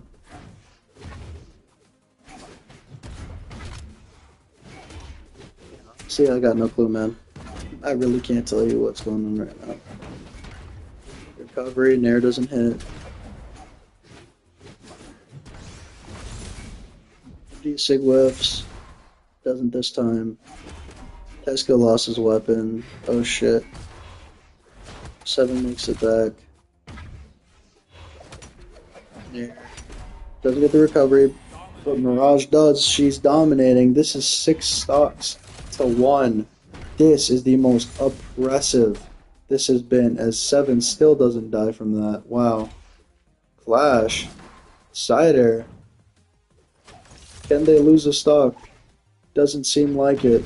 As, yeah, 7 will guarantee that they don't lose a stock. The most dominant victory here for Mirage and 7, as 7 once again has 600, averaging 600 in the series. I know that they both had 3 stocks, but that's still funny as hell to me. That is insane. 300 damage from Petra, 100 damage from Tesca. As, yeah, red team just wasn't in control there at all. Yeah, 7 and Mirage tried to set up. Three, two, one, brawl. I think that there's nothing else but more demoralizing than to win the first game of a set and then get six stocked. Like,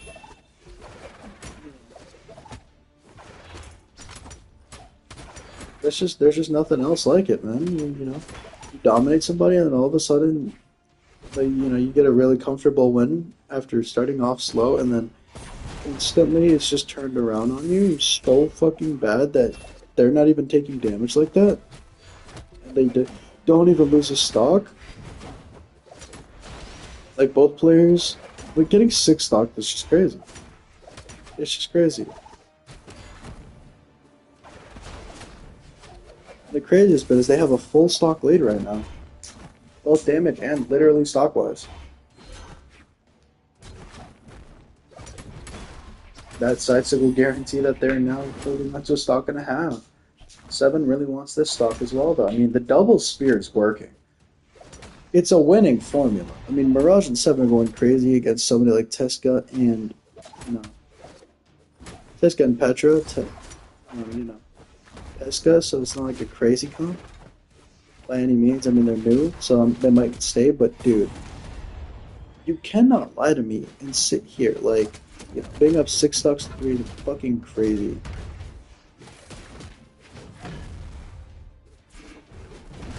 Like, we're not gonna sit here and act like Red Team hasn't just been dominated ever since game one. I mean, this is what's expected. They're expected to win. Not like this. Not at all like this. Probably like game of three, a lot closer, but, they're expected to lose here. There isn't a single set that's expected to be won by freaking Petra and Teska. But the sole fact that Mirage and Seven are playing like this is crazy. And I can't even shit on them for it, man. Mirage is known to play really good with really good Canon Legends. She did incredibly well with Onyx her first tournament. This is her first tournament with Seven. She's doing incredibly well so far in loser's bracket, at least. It's just like, what? I mean, Ensig might not do it there, yeah. The angle that it swings at is crazy. Grandpa will probably close it out here. Nope, not yet. And no, but the Ensig will definitely clean it up. As yeah, Seven and Mirage with a 4-stock victory, and once again, 600 damage. Miss 600. Seven didn't have a game below 600 so far, man. That's impressive. Especially considering Petra didn't have a game above 400. I'm kidding, the first game she did. 548 to be exact. Actually, not Teska. No, it wasn't. Mirage, though, 575 again. Just both of them mainly Mirage turning it around. Seven did really, really good all three games, but I mean, hey, what am I supposed to say? Like, this is just an incredible set from Miraven. And this is what you expect out of them in loser's bracket. At least win one set. And, this next team should not be here. But they are here. And now they got a fucking deal. This is your fault, bro. Ragnar Dusk. And they're facing another team I want to move on. This is now the second weekend. But this is starting to break my heart. Yeah, that's right. Money and Reno are back, baby. And, I forgot about the Battle Pass. And maxed it out, I'm pretty sure.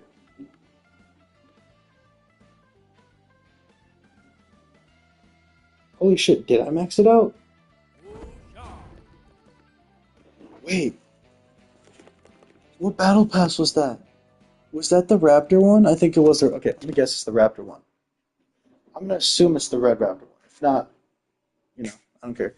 In 6 months, hopefully 6 months, we will see the Season 5 Battle Pass. And if so, I got banned, I got Toxicity banned off of PlayStation for that one. So, I'm going to be extra kind. I'm going to say thank you to everybody. I'm not going to say anything that's reportable. None of that. None of that.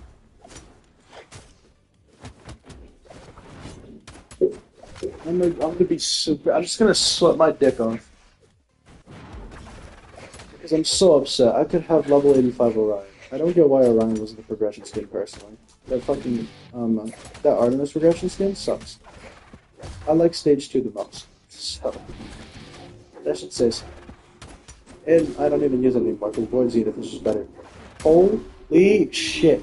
Moonin and Rano are just gone as Ragnar and Dusk, mainly Dusk with the KOs, but Ragnar also putting out damage there. I mean, the axe pressure, just the overall pressure. If you know anything about, damn, they just got it right back in blood. If you know anything about Dusk, his spirit is majestic. His spirit is 100% his mastery, 100% his best weapon, no conversation. It's the weapon that he reverse three stocks, and then reverse three stocked again with against somebody like that. Like the man's just a demon on the weapon.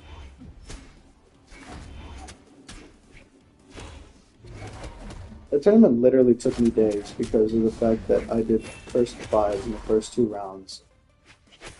Like winners and losers, like they were all first to 5. It was or first to 3, not first to 5, but it was all first to 3. So because that shit felt impossible. That's it as well. I mean Ragnar's, I'm getting double KO. To the side, so was patient, went for another one. Ground pound there. Ground pound, no sir. Down sig from Wu Shang actually clips there. So Dusk definitely not doing anywhere near as good. Oh my god, Ragnar just giving Moonin hell. I don't care who takes this off, just take it. That was Ragnar's dominant. Ragnar's putting all the damage on the Wu Shang as well. Oh my god, Dusk, don't you fucking dare choke.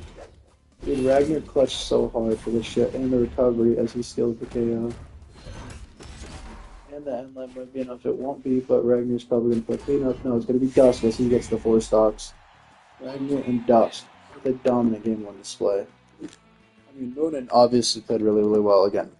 Your problem is Rano, man. Like, if you weren't playing with Rano, bro, I'm telling you, you wouldn't have lost in winners. But because Rano's a generational fraud, who since making top 5 hasn't left, what, the first round? Genuinely, I don't think Reno and Reno won another set. Like, it's just, that's just all you get. Bro made top 8 once and was like, yeah, that's good.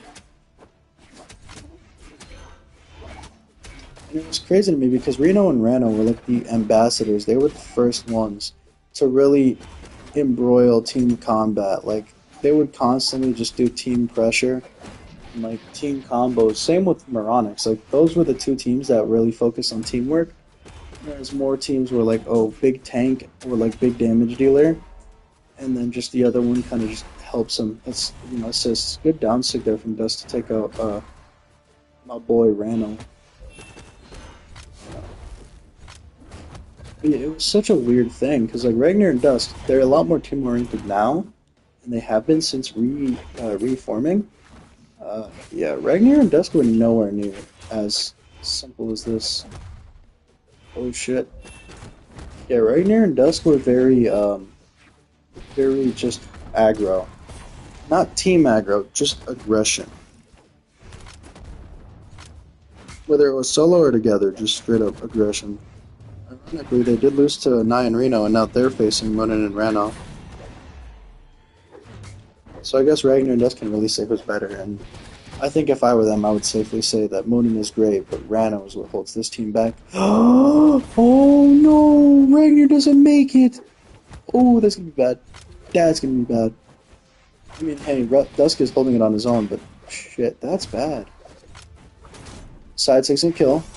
Ground pound.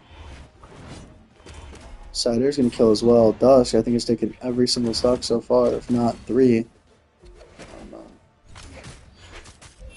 Yeah, Ragnar's probably going to go back to cooking Moonin, which is crazy because Moonin is incredible in the ones. For some reason, Ragnar's just deep frying her on these guitars. Flash. Oh my god. Wow. If Moonin didn't accidentally trade there, that Loki would have gone a lot worse. This is really just, will Ragnar die first or will Red Team player die first? Oh my god. It's a trade-off. Ground pound, recovery will do it. And that's what? 5 stocks? 4 stocks? 4 stocks. Yeah. Ragnar and Dusk, 2-zip slip. It's a sweep. mean, Ragnar definitely didn't do anywhere near as good. Got most of his damage there on Monen's last stock. You know, they did 900 damage. You know, Wu Shang pulled his weight for once. Monen did good. I mean, she did great. Overall, if it wasn't for her teammate, I think Monen would have gotten further. Um, but also, I guess this could be served as a lesson to Monen. Don't team up with fucking Rano, because Rano's a fraud. He literally shares three letters. Well, not actually, but for the meme, fraud and frog sound almost exactly the same. Just saying. Yeah, Dusk 688. This is what we know Dusk to do. Honestly, Dusk has been Dusk has always been better. I don't know why. I need to remove this now. We'll go Lion's Roar. That shit is abysmal. It looks terrible. It's right fucking here. And yes, I use Rayman base stats because they're just beautiful. They're like the best.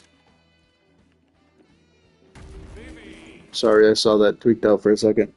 Vivi and Rayman versus oh hey, nice. Zolan to Surrey.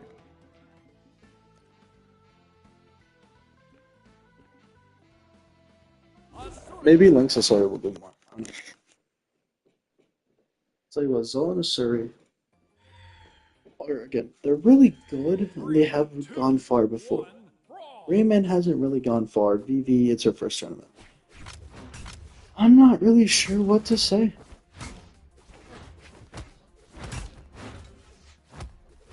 I'm not at all.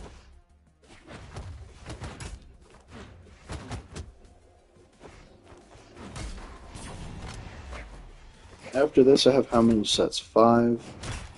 Alright, I have at least 10 more games to go. More likely, let's say 12. I feel like there'll be a couple more game 3s. But so far, the 2-0 sleep is the most consistent thing. I lied. Wait, no, actually, no, I lied. No, yeah, it is. 7 and Mirage lost game 1 and then swept. Reverse it. So yeah, it seems like sweeps are going to happen for sure. Sweeps are, so far, would have happened more often. And Rayman's getting dogged on, low-key. I'm starting to think, what if Vivi and Moden teamed up? Instead of fucking Moden and Reno and Vivi with Rayman. Because Rayman is playing terribly. He's gotten cooked. He's on final stocks. Wow, you are just bad. And he can't clean up his stock here. As Vivi finally takes out her op. I don't know why they don't just let go. If he would have let go, he probably kills. Vivi finally loses her first stock. And Rayman's getting deep fried right now. Again. For the third stock. Recovery or ground pound. I guess they're trying to hard focus the weaker legend. Ground pound. I mean, it's working for now. Vivi's cooking. So shit, they're doing some right, that's for sure. Down sig, the side sig to sneak in doesn't work. Side sig again doesn't work. Recovery's gonna kill the Zol, ironically. That as well, 2v1 opportunity. He's gonna try to stick to the air. That's not gonna work. They get a quick 2, 3, 4 hits. More than 4, the ground pound will disarm, that will KO. And it's all one stock. Rayman playing this final stock incredibly well, but before I jinx him, you know, Zul sends him into the stratosphere. Both blue team members there were at risk. Okay, ground pound, not going to be enough yet, but maybe like 3 or more. Nope, the Nair's going to do it. Nair's going to secure no weapon for her, as, yeah, Vivi's just trying to live right now. Oh my god, Vivi's just trying to make it. Ground pound all the way held. That's funny. Down air. Nope, side air. She actually goes for the kill there. She goes for it again. He doesn't have enough. But he's really high up. He did have enough, actually. One more would have definitely sufficed, though. She's trying to get this kill on Azul, that's for sure. That much is certain. But I mean, dude, Asuri is just playing this really well. That side will do it, and just like that, Vivi and Rayman Even though Rayman popped the fuck off in that final stock, it's just not enough. Everybody played incredibly well, actually. Everybody had 500 plus. If Rayman would have just played like that in his second stock, maybe they win. Maybe if he didn't get shit on in his second stock, maybe they win. I Three, don't know. two, one, I'm not sure. brawl. But I know that y'all fucking suck.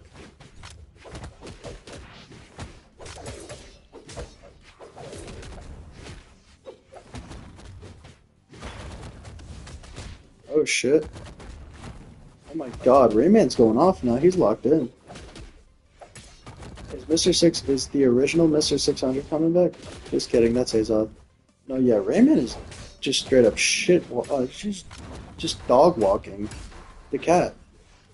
I think Sasori is definitely the move so far, though. As, yeah, Rayman does not make it back. And neither does Vivi, so... It's not at all looking good for the blue team right now. As so far it's looking like it's likely to be a sweep, but I mean that side stick will clean up. And just like that, we will see a slight time of 1v2 here, but it's going to be a good one as they immediately pressure into a Suri going to orange. Suri immediately the most damage, so this is massive now. She's in deep orange. Cider connection there, unfortunately. Good interrupt there from Zol. That down would have likely killed. Damage, more pressure. I mean, now Zol's taking good a heat. Yeah, blue team's locked in now. Rayman's locked the fuck in. Blue team's just got any pressure. And yeah, it's looking like it's over, I'll be honest. Rayman's barely been hurt on the second stock. Like I said, if he just played like this in the second stock, he'd be fine. Vivi has been playing incredibly well as well, just still sticking to playing really good. And she finally perishes. Really early though, she was like barely late orange. As Rayman's still going off here on this Asuri here. I don't know what Asuri did to piss him off, but shit, it's working, bro. He's locked in now, so... And he's not gonna make it back because I spoke too soon. And yeah, Vivi's been through a world of hurt now. This is not at all looking as good as it did at first. Red team definitely turned this around completely as Vivi's gone. Oh, Rayman trying to figure out how to get in. That's definitely a way. Just kind of playing the passive. Just trying to figure out what he can do. But I mean, just the infinite pressure from these two legends right now are not allowed for anything. That's for the Cider, wrong angle. Cider steps into... Oh, that recovered enough! Oh my god! That Nair will do it. I lied. That Enlay will surely do it though. And that will be a sweep. Zola Suri with a clutch up at the end to not get upset, but also send Vivi and Rayman home. Rayman played his heart out, but unfortunately Vivi didn't get to play her final stock. Ironically, there has yet to be an upset in loser's bracket. Wow, this is interesting. Especially because I probably just jinxed,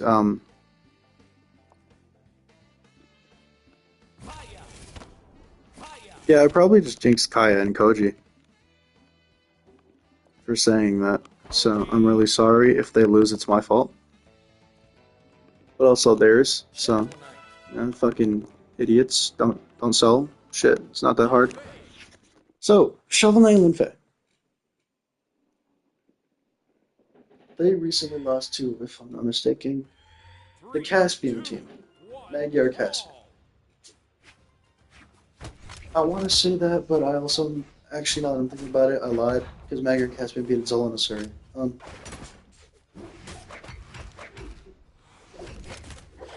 Yeah, honestly, I don't know how this one's going to shape up, because, I mean, Hammer's broken, Spear's also really good.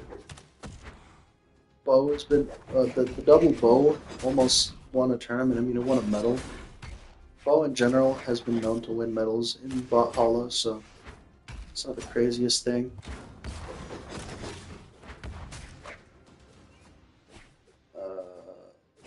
What else? What else can I really say? Guitars are okay, sword is gay. I mean, every weapon presented really is just a solid tool.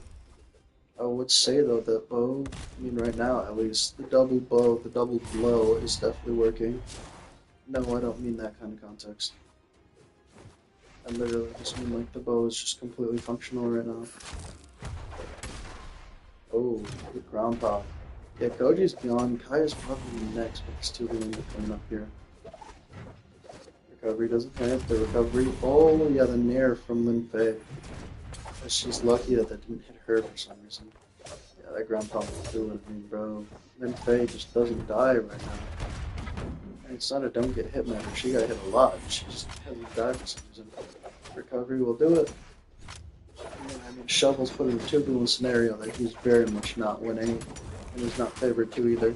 Good side sit from Kaya to alleviate pressure off Koji, who was clearly going to be stuck in a 2v1.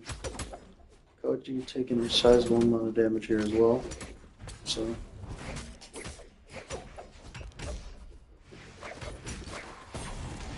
And yeah, there goes Shovel, but I mean, not without both, literally everyone else taking a hefty bit of damage as well. Koji's gone once again. This is even. Oh, they try to take the lead. Kaya. Is that enough? Sidesick will be, and just like that, red team with the lead. Slight bit, but you know, not leading nonetheless. I mean, Kaya comes in here, kills Shovel Knight, and we have a win, pretty much. Because, yeah, there goes Lin Fei. Shocker. And yeah, Shovel Knight, once again, just not in a healthy position. Good downsig from Koji. I mean, infinite amounts of pressure just placed onto these men. Onto this man, I mean. Ground pound again. Get an extra bit of damage from that down right.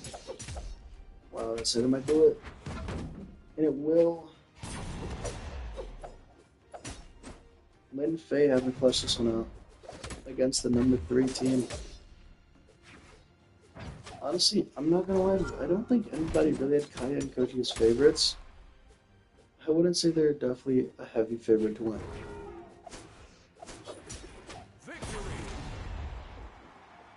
Good shit, Koji, as, yeah, I mean, Koji, 700 damage, 5 KOs, put the team on his back, kinda, even though Kaya almost had 500.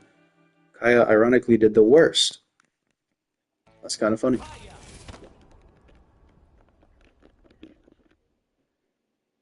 Yeah, Koji definitely put in the work, because Kaya was stuck in the 2v1 for a while. That was definitely not something nice.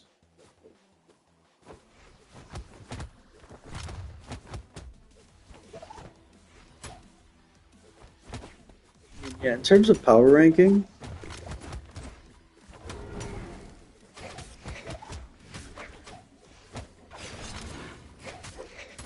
I would have to say Thatch and Barraza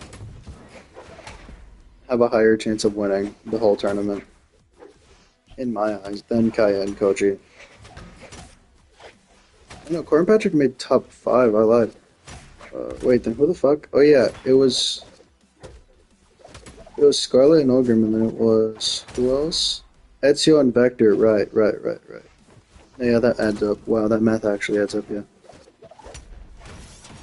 But yeah, I would honestly say something like Ragnar and Dusk Loki kind of also have a higher chance of winning the whole tournament, I think. Then I would see like Kaya and like Ragnar and Dusk have a higher chance than like Kaya and Koji. Not to glaze, but yeah, I really think that in terms of power, like power ranking, and team composition. I mean, I'm not gonna lie to you, Kaya and Koji are likely to, you know, make it back to top 8, but I don't think they go further than like 8th, really. Especially if some of these certain matchups happen a lot sooner, you know.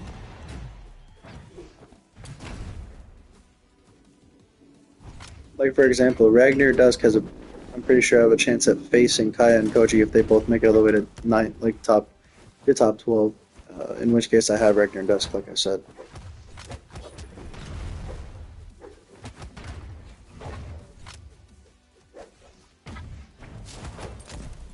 Wow, good side sig.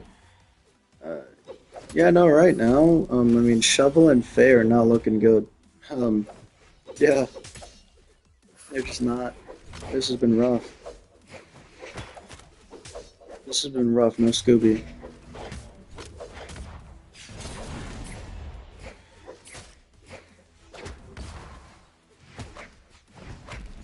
Oh, wow. I mean, blue team, or not blue team? Yeah, blue team. They 100% have the lead, but I mean, red team could possibly do something here. It's just a matter of that, and then going in for 2v1 opportunities here. But that Nair will keep fucking Shovel Knight so far up there. And it goes for it again. And the recovery whiffs the Nair. Kaya's damn near gonna take her out herself, man. The down air, I don't think Shovel makes it again. He lives, but for how much longer? That recovery there is crazy. The ground pound to disarm. That will kill. And soon will be this pick, this Linfei. Because she just can't beat Spirit. And yeah, Kaya and Koji on the back of Kaya this time with a full KO. Took every stock. Damn near did 800 damage, having probably the third highest damage game so far. And Kaya just clutching it out for Kaya and Koji. Wow, what more can I say? Lin Fei played really poorly. I mean, Shovel Knight did what he could, but yeah, it was just Kaya. This was a Kaya game. Kaya legacy game, I guess. I don't know. Mako. Mako.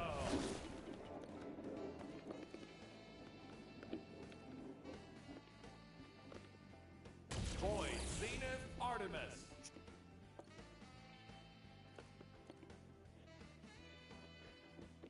I have legitimately nothing to say. Onyx.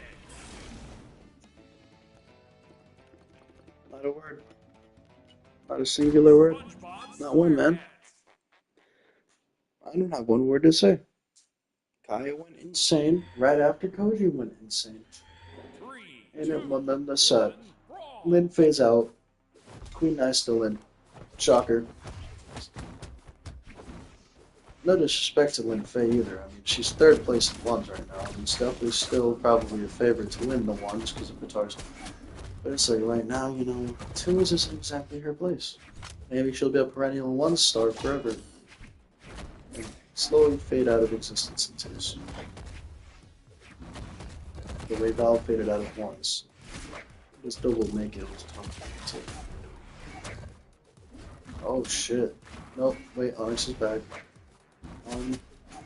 So Artemis and Mako have been really bad so far.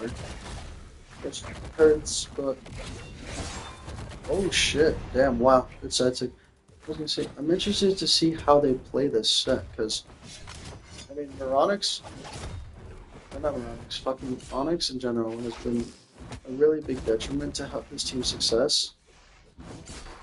Oh wow, good setter. But like Rayman is a completely different force from what Mirage is, so they could potentially do some. They could do some pretty weird happenings here. Do some strange things here.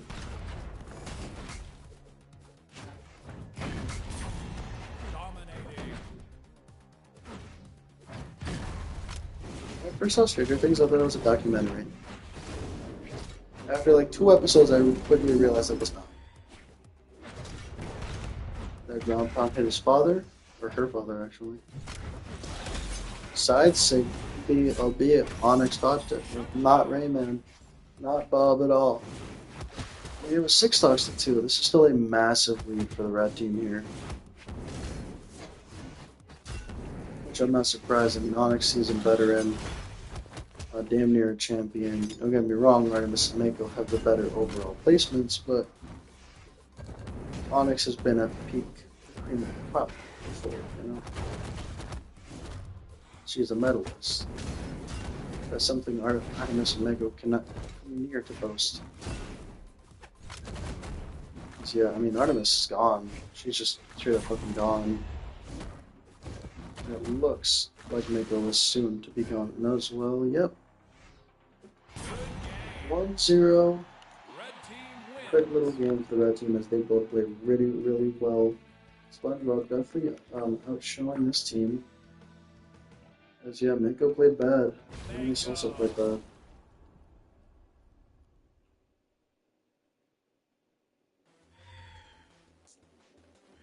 Team Bonix right now is not it. One brawl. I'll tell you right now, they're not playing the best. They're hitting 1,000 pins per round. They're playing great, but this is a bad team. No disrespect to Artemis. Mako is just. Onyx is a great. Oh my lord. Onyx is a great legend who 100% with the right teammate could make it back to top 8 easily. Honestly, even with the wrong teammate, she can make it to top 8. But Onyx has championship caliber, MVP caliber, all really written on it. Something that I can confidently say so far Artemis nor Mako have shown. Artemis has shown it more, but you know, she's just shown that she's a star. If I were to make an all-star team, I would 100% put Artemis in that. If I were to give 24 legends and all-star legends, I would 100% give one to Artemis. There's like a 70% chance I put Mako on.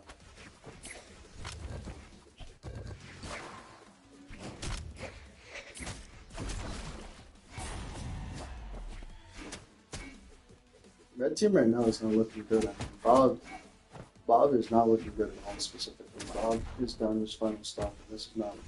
It's like another Jira situation. The only difference is we've seen what Rayman can do when he's on final stock. He can lock the fuck in. Can Bob do the same? Bob is gonna have to. In order for them to win this thing, one, take out Mako. Number two, Bob is going to have to play really, really good, which right now seems to be what Bob is doing. Bob is playing very safe, very good, and very effectively. Oh man, that almost was a double KO. That would have been clean.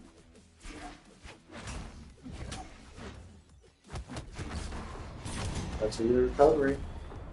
Oh, so there. No KO, but the D-Light read well through it. D-Light reaction, I mean. And now it's a lead. Not a massive one, it really just takes like a side air onto Onyx. It's pretty much a lead. But, wow, I mean, he's handling Mako for Onyx on the right hand side. As Mako finally cleans up that Onyx stock. Rayman, I mean, SpongeBob not looking too good anymore. So not at all, as once again another gauntlet pair coming out from the red team. Do I want Artemis and Mako to succeed? Yes. But do I also want Onyx to win? Yes. I want Artemis and Mako to move on. I don't know how much. Oh my god, what a recovery. What a fucking haymaker. I don't know how good I feel about this pairing with Rayman. It's not yet, because it's shown terrible play so far. I mean, Artemis and Mako losing the first fucking round would be pretty crazy, huh? Side air again. Bye-bye. Side air again, actually. Side air, and there. She makes it back. The true combo there. Oh my god, wait. Mako with the side air! Mako with the fucking side air! Mako clutches that shit up for fucking Artemis and Mako, as that is now the 5 millionth 700 damage game. I didn't even get to see what the fuck the red team had because I accidentally pressed X. Holy shit, Mako. Mako forces game 3. The set would have been over there, but we finally see the comeback. The 2v1 comeback. Oh my god, I've been waiting. And immediately Mako's gonna get into a 3-piece. She's feeling herself. I mean, the blue team's gotta be feeling themselves after such a close win. That's like when fucking, dude, I'm so mad. That's like when Experience had made lost game 5 to Acno and Blaze. Fuck Acno and Blaze, bro. Man. I don't think Experience had made would be in, was a Godland Posey, but man, I would have been happy to see it. You know, see them podium, I feel like they would have definitely pushed it further, bro.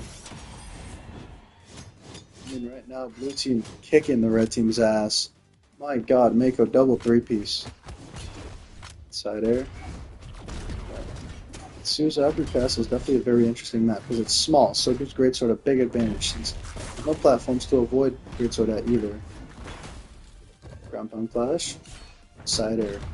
My god, bro. Mako is dicing Bob the fuck up. Finally, she loses her. No, yeah, Mako is confident. She is cocky. She is here, bro. Oh, yeah, Mako's online. This is not the Mako we saw that was the reason Artemis was upset and left. Artemis 100% was the one. She was outperforming Mako, and right now Artemis is just glad that Mako kept their season alive. But at the same time, I mean, Artemis is also like a detriment, whereas Mako's cooking. I didn't even know fucking Mako was doing that good until the end of the match. I was like, oh shit, she's cooking. Oh, that side I might do it. If they would have played that edge guard properly, yeah. And Mako's starting to take a bit of damage here. And that will be Artemis. Oh no. Blue team in deficit. As Artemis throws away the weapon. Picks up the scythe. Really wants the scythe, which definitely does not seem to be working. As they cannot find this kill on Onyx, which is definitely their biggest detriment. And yeah, Mako's gone. Artemis, clutch up for the team. Don't let it go to waste. She dodged into it. And yeah, with barely any options left. And I guess support from the red team. This chance is very small. Very slim, but we've seen Queen Nai pop out for bigger. We've seen Mako now pop off for bigger. Whether it be for better or for worse. What a haymaker. But yeah, unfortunately, Onyx and Bob will just play way too good as a team, and because of it, unfortunately, Artemis and Mako just won't win. They're gone in the first round, but I gotta say it. Onyx and Bob definitely played that really, really well. I gotta give them their props. And that will be the first upset and losers. It's crazy to call an upset, honestly, especially the way that Artemis and Mako played. Like, that feels wrong to say it was an upset. I have no words either. Like, just straight up, man. No words. No single word. Incredible game from Mako. Incredible game from, I think it was Onyx, who had that 700 game. Really, really good set, but unfortunately, I can't pop off because it's 7 in the morning. If it wasn't 7 a.m., I would definitely be popping off harder, but also, what a set.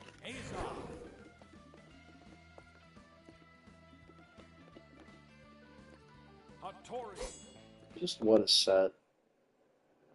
My goodness me, bro. I wasn't expecting that. Because 2v1s have been going in the favor of the 2. It was never a 1v2 clutch. And Mako was the first with an incredible clutch. With the great sort of all weapons. Never would have thought the Hardy MJ would have been the answer. But hey, Mako knows best, right? She outperformed Artemis in that last game as well. Lucky if it wasn't for Mako's second stock being over so quickly, I genuinely think that there was a shot that the red team lost. It's just, I mean, at one point Artemis was just not really locking in, not really doing anything. And it kind of showed.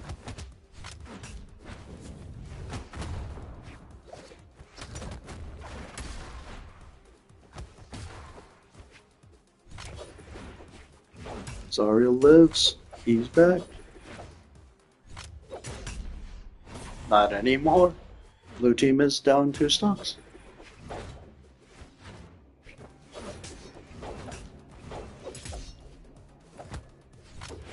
Azoth and Hattori, I mean, good downsig there from Azoth as they keep the lead. And extend it to another stock. Azoth is likely gone, but it's fine. I mean, Hattori is healthy. He's playing the 2v1 very well, making it seem more like a 1v2 right now. As Azoth comes back in with that bow. And I mean, yeah, so far still no damage from Azoth, but wow, Hattori. See, if you just D-Light Seared a lot more often, bro, I'm telling you, you'd win like 20% more. Zariel has just been getting shit on by Hattori. I mean, I have no nice way to put it. There's been domination, as Azoth quickly has been dealing with Sidra. Honestly, I could see double 500s here from the red team, but 100% I'm feeling like a 600 damage game from Hattori. She's playing this game way too well for it to not be a 600 from her. As Zariel's gone. Yeah, but I was gonna say, so is Sidra. Wow, 4 stocks to 1, I mean, what can you really do here? Sometimes, in a situation like this, it's better to take the L. Azoth is currently farming Zariel for damage. Rather than going for team combos or anything interesting, they're just here to clean up. Wow, and recover, who will do it.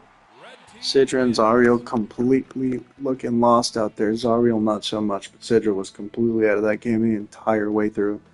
As 5 damage is the only difference between Azoth and Hattori.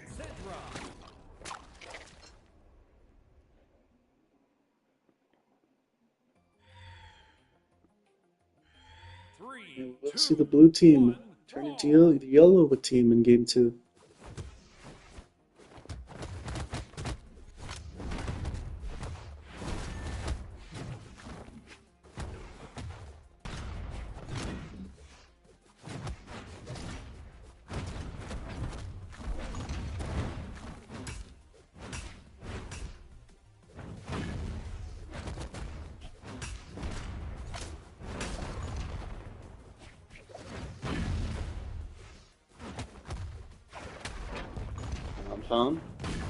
Your red team's definitely not in the lead.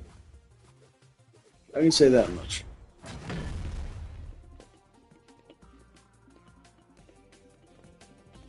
I cannot hear the music, I'm sorry. I literally just couldn't hear the music the entire time. Is this the last set? No, we have one more after this. Interesting. Yeah, the Loki Isaiah Braxnick's fucking... Braxnick's got hard shit on. I'm not surprised there. So right now, blue team is in the lead, but yeah, it's not big. That's for sure. It's not at all big. I mean, never mind. Actually, Azoth's taking a hefty bit of damage now. Azoth might die here because he's not making the right decision and just going for the nair. Oh my god, just let him die, bro. Zariel is on the same damage, but I mean, it's still a full stock lead, pretty much. Actually, this is even. Wait, no. Not anymore, because Zariel just fucked on Tori, but... Good cider is it's actually going to be Zariel who falls first, not Azoth. But I mean, again, as a whole, the red team's just taking more damage overall. And it'll show as... Yeah, the blue team is taking the lead, and that's a 1-stock lead. Low, small stock lead. Tori again trying to play this 2v1 really well, but I mean, Sidra's just online. No nicer way to put it. I mean, Sidra's just locked in. You know, Zariel kills himself, which can potentially result in a win here. Sidra's trying to play this really, really well. I mean, the damage is definitely in Sidra's favor. If Sidra can get him to red, there are merry chances, even if the cider kills, which it will. There are just actually very merry chances here that we see Sidra clutch this. Except that sword now has a guaranteed kill confirm. That will be the kill confirm I was speaking of. Now it's a 1v1. Don't choke Azoth.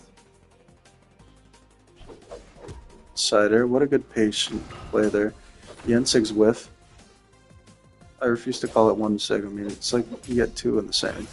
And the D-Light Sarah Sidra clutches that shit with a 700 damage game from Sidra. Hattori clearly the worst here, I'm not surprised. What a game from Sidra. I mean, a complete turnaround from game one. Instead of having an insanely bad game again, she turned that shit around. It's so funny because this is a grudge match. Sidra and Azoth were teammates in the very first tournament, and Sidra got hard carried by Azoth. And now Lord Azot is currently dealing with a bitch who has a good teammate now, as opposed to Sidra, who's dealing with a guy who's got a decent gal, like a top 8 teammate versus an okay teammate, a top 12 caliber type teammate, like a French all-star level talent. That's the difference here, and the difference is massive. That much is for sure, because, well, yeah, Spear's great for twos. I mean, okay, Zola's gone, so shit. Azot must be doing something, really. Spear must be doing something, right? But as I was saying, like, Zarya is very, very good. Consistent 500 output, definitely 488 average. Yes, definitely a great player, great role player. Does what he needs to do to win the game. I mean, but Hattori right now, it's like Hattori adapts to the situation. And that's definitely something that you must learn. You know, instead of consistently going for the insane 500 and 600 damage games, as Azoth is currently now on his final, this is not good. You need to get Zariel into that final as soon as possible. ASAP. And I guess Azoth wants to build himself. I don't think he will. Yeah, now this is a lead, but it's not a lead. Because Hattori needs to go, and soon. The sooner Hattori goes, the better. Because the more damage that is stacked onto Azoth while she's on this third stock, the more damage and just overall like problems they're going to be in once she finally does lose that stock. And next in your rest, so this is what I'm talking about. Now they're in big trouble. If she would have lost that stock sooner, and there's a 100% chance of them securing this this clutch. But now there's a chance that the blue team wins. And Sidra just clutched a 2v1, so down sig. I mean, they're trying to focus Zariel here. Get Cider, not only secure. Oh my god!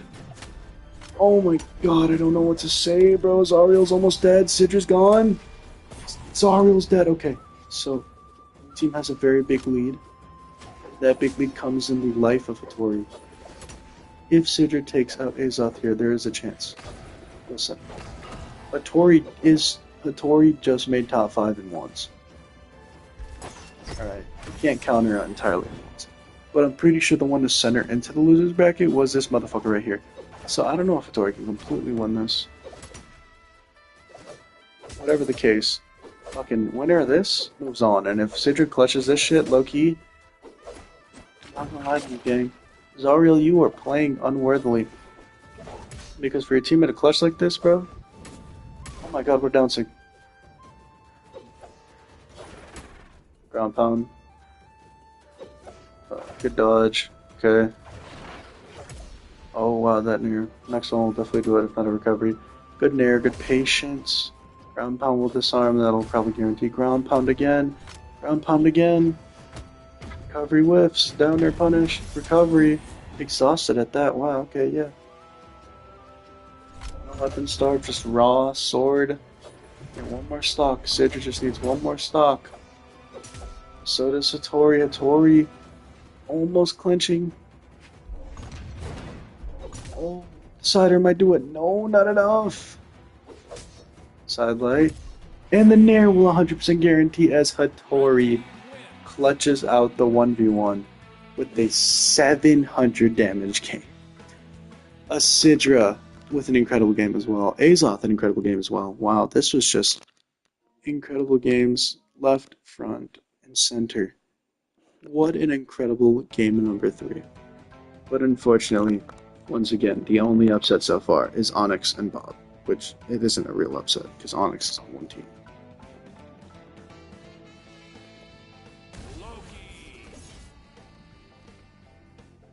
I'm just looking at the teams, and honestly, Lord Frax. this team on blue for some reason. So, Vrax and Nyx, they're back. And I can't believe I'm saying this, but Vrax has been much more useful. Crazy. I need to buy a skin for this man. But, wow, I have to buy a skin for that boy.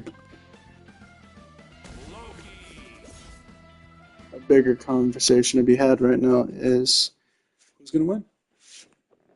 Foki, Bot, or be what is it? Okay, Robotniks and Robrax.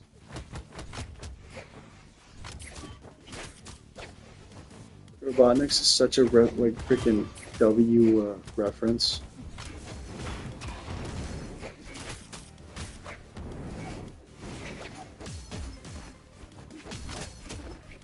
I genuinely wonder who's gonna win.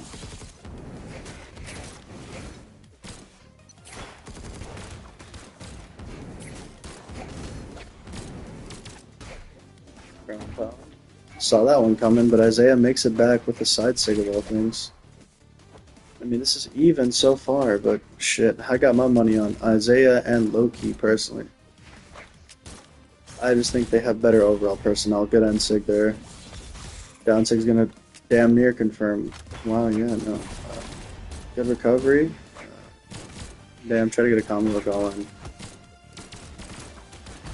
As Loki is kind of staying away. Trying to figure out how to approach.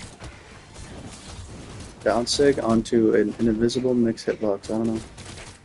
Rax throw away his weapon. I mean, right now red team has a massive lead, but for how long? Probably for a while because they cannot find these kills. Isaiah finally falters. Good ground pound, but wow, yeah, that didn't do much. Now Isaiah has blasters. 3 legends, 3 blasters. 3 pairs. Ground pound Sayer. Loki trying to incorporate himself. No one sick.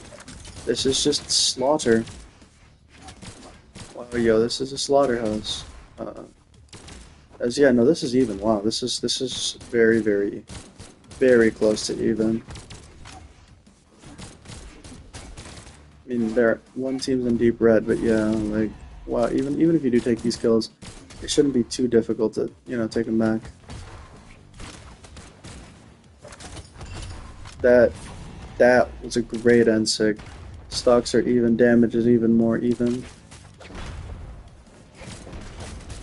Nair could honestly do it. Qatar Nair might actually do it next time at a better angle. Ground pound will kill, and just like that, we're gonna see Isaiah try to tank here. Or Loki. Oh, the sighting interrupt by the Lance. That's key. Oh shit. Oh shit. Oh my god, there he goes. No way, yo. Oh my god, what a reversal. It doesn't kill because of how much fucking health she has. Well, power stance it kills though, I'll tell you that right now. I know that kills.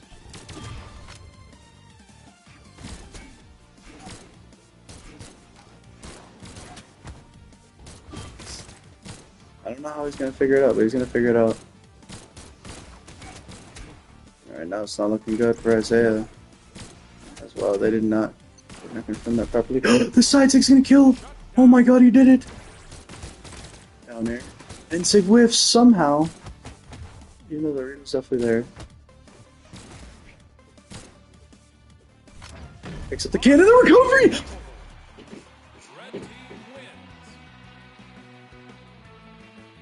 Isaiah with yet another 700 damage game, bro. Pretty much everyone has one at this point. 100%. There has been almost more 700 damage games than there have been games. Holy shit, that's like the 20th. Not actually. I would say like the 17th. Around there for sure. Definitely like 4 or 5 more since last time. Wow, yo, that's insane. I mean, Loki played bad. Not really. He actually played good. Played like a really good player, but it just wasn't enough. I mean, the other fucking team had 2 guys that almost did 600 together. Not combined, together. That is, wow, that is insane. Them boys went out for 1,300 damage and still lost because Isaiah's the fucking GOAT. Wow. Yet another comeback. Red team, come on, let's see some momentum. Brax will be the first to pick up a weapon. Maxa will be low-key. I think they're going to focus on Isaiah a little bit harder now that he just showed that he can 2v1. 1v2, good end sig.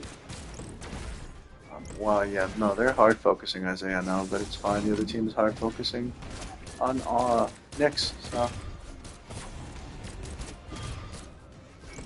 A really funny team comp would be Nyx on Nyx.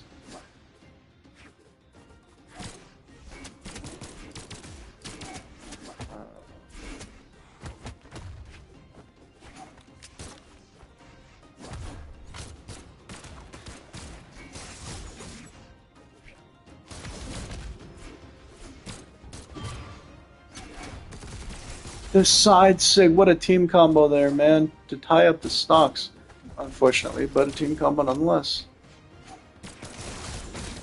Side sig, wait him out. Side sig again, wow, bro, Isaiah's just going off with that thing, man. Put that thing away. Put that thing away, cut. Oh my god. Nyx is playing this so terribly. Isaiah's still alive. Loki's still healthy, totally. I mean, he just doesn't get hit, so he pretty much is. That will finally be it. That will also likely be it. No, I lied.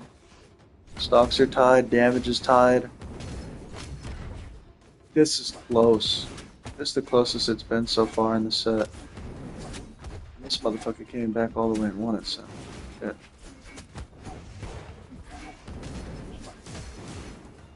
In the next stock pretty much next up pretty much kind of like defines the set, honestly.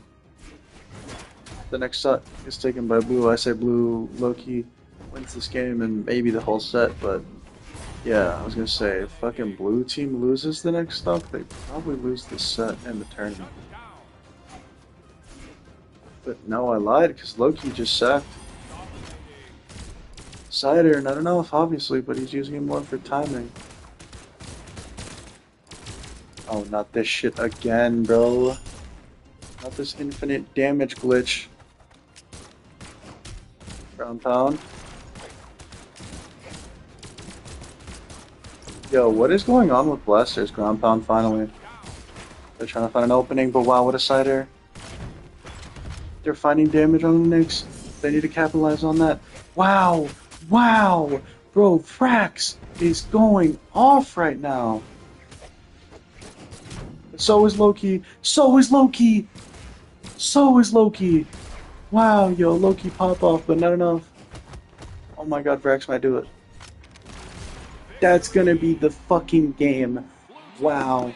Yo, with Frax and Nyx with another near 600 from both as Frax goes for 600 again. Wow, yo. Isaiah and Loki played incredibly well too. I mean, everybody 500 plus. This is close. This is unbelievably close.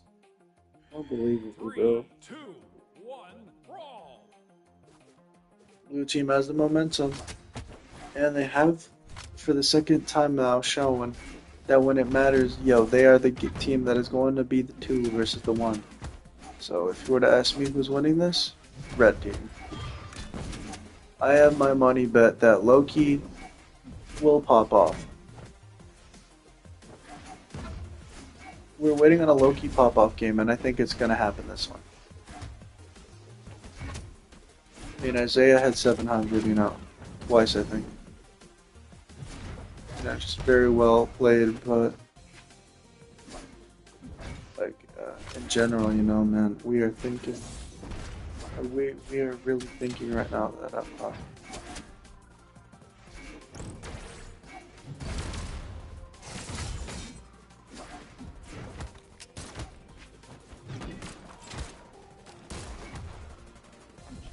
my god, see, like Isaiah, I'm not expecting pop-off, I'm expecting him to play really well. But by this point, I'm expecting Loki to go for a pop-off game. If not, Vrax is definitely online, so maybe Vrax pop-off game. It really is. Oh my god, what a lucky sig there. I was gonna say, it really does depend between these two, and right now, I mean, Vrax has the momentum. Vrax is here to finish this shit. Nyx is trying to help him out as much as she can. You know, it's really whatever, but it's not, you know?